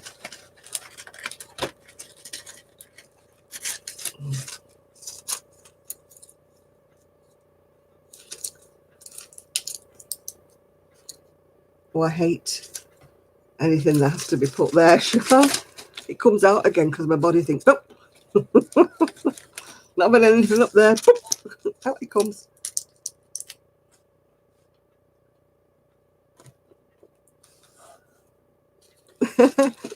I've got a street light outside of across the road's house and it shines right in my bedroom.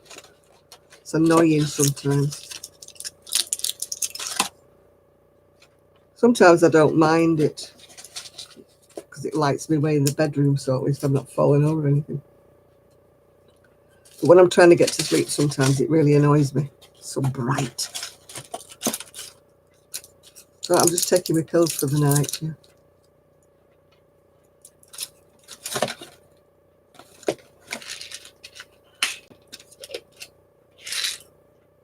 Oh, we have lights down my street, yeah. But they've changed them for those lower glow lights. They started in the UK. They used to be really bright lights, but they were using up too much juice, so they've started getting these other lights now.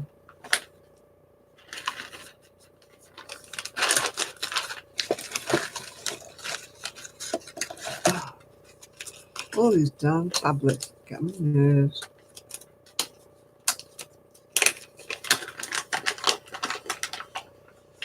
Yeah, I think I need to put blackout linings on my curtains. I've got to start looking for curtains actually, because my windows are so wide.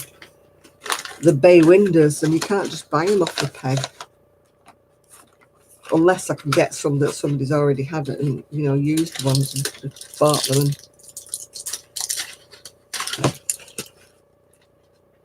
Oh, right. You're having a quiet one, are you, Shah?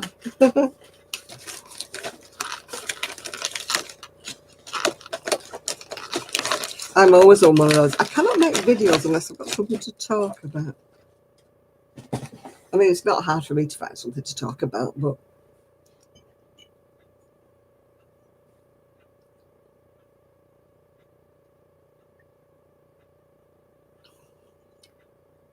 yeah, I've got to go to hospital myself, not this week, the weekend after that,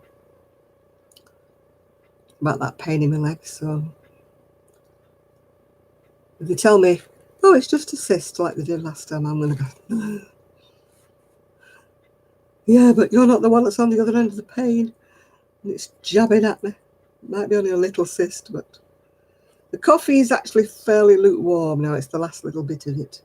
I'm trying to take my tablets with it and not doing very well because I've not left myself enough.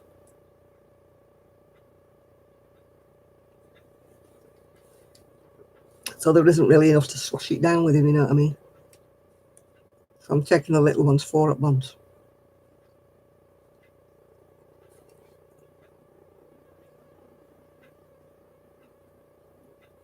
Ugh. I'm going to have to get some water. I think there isn't enough in my coffee to have these last 2.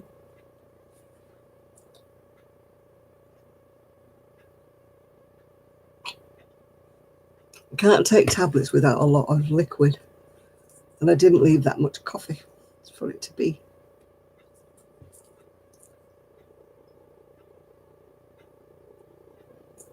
Ugh.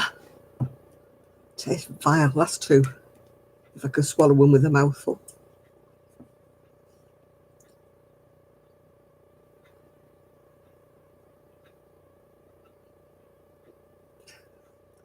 Down.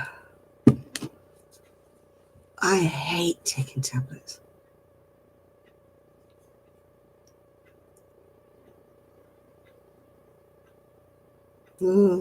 Sounds not too good, Sean, there.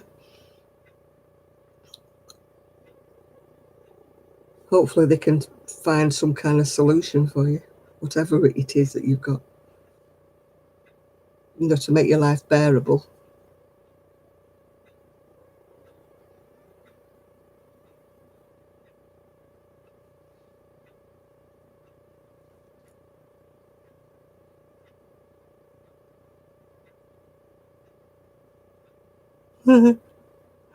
I used to think that, Sandra. I used to think, how does a headache pill know it's a headache pill when it goes into your stomach?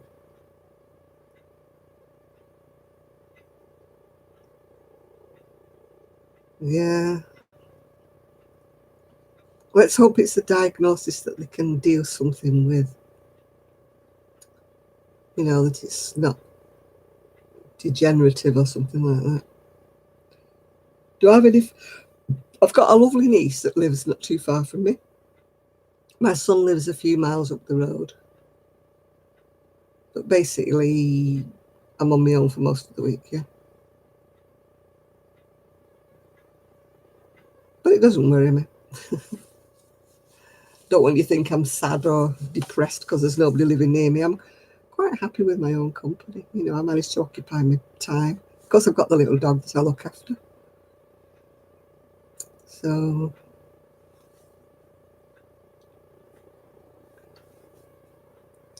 they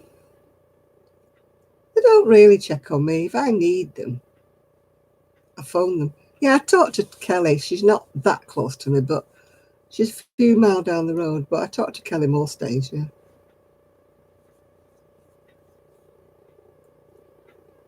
Yeah, you got a good neurologist now.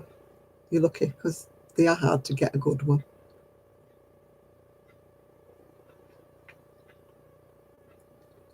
At least the pain in my side's gone a lot less now, so we'll see what it was.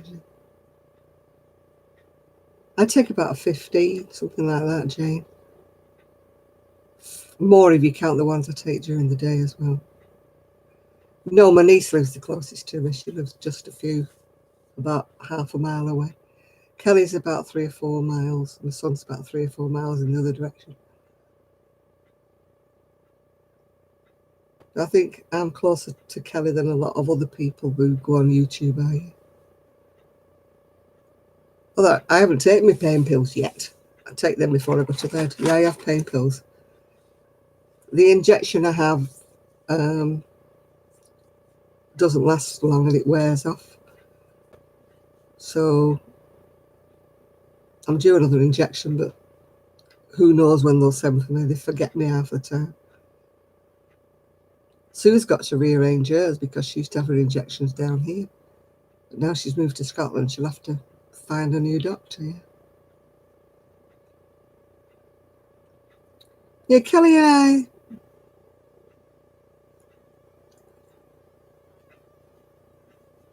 Oh.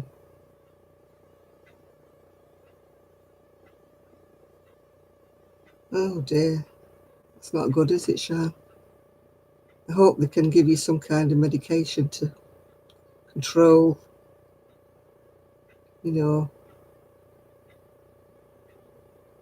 the side effects that you're going to get from it.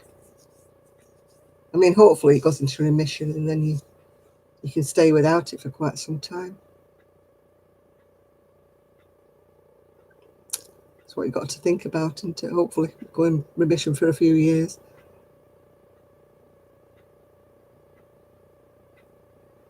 Yeah, I mean, a bloke that I used to know, his wife was a teacher, she had MS. But they diagnosed it when she had her first baby. And she still managed to almost get to retirement age at work before she got really worse symptoms and she had to leave work. So she went, about 20 years or more, managing it quite well, and nobody at school knew she had it. Yeah. It's hit her as she's got older. She's got worse symptoms now, but we're talking like about 20 or more years since the diagnosis. Yeah. It's not easy. I mean, they tested me for it one time because I couldn't walk without tripping up, if you know what I mean. I couldn't walk without tripping over a step. I couldn't go up the steps without tripping over something and tripping over everything. And there was nothing for me to trip over. I was just tripping over my own feet. And they tested me for that, but obviously I didn't have it, thank God. But that was sort of like, oh, don't want to have that. Nobody in the family's got it. Why do I have to have it? But I suppose some of us do.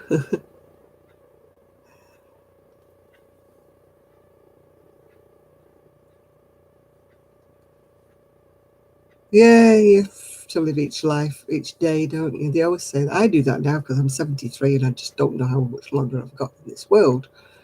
So I try to make the most of each day now. I don't will my days away, wish my days away.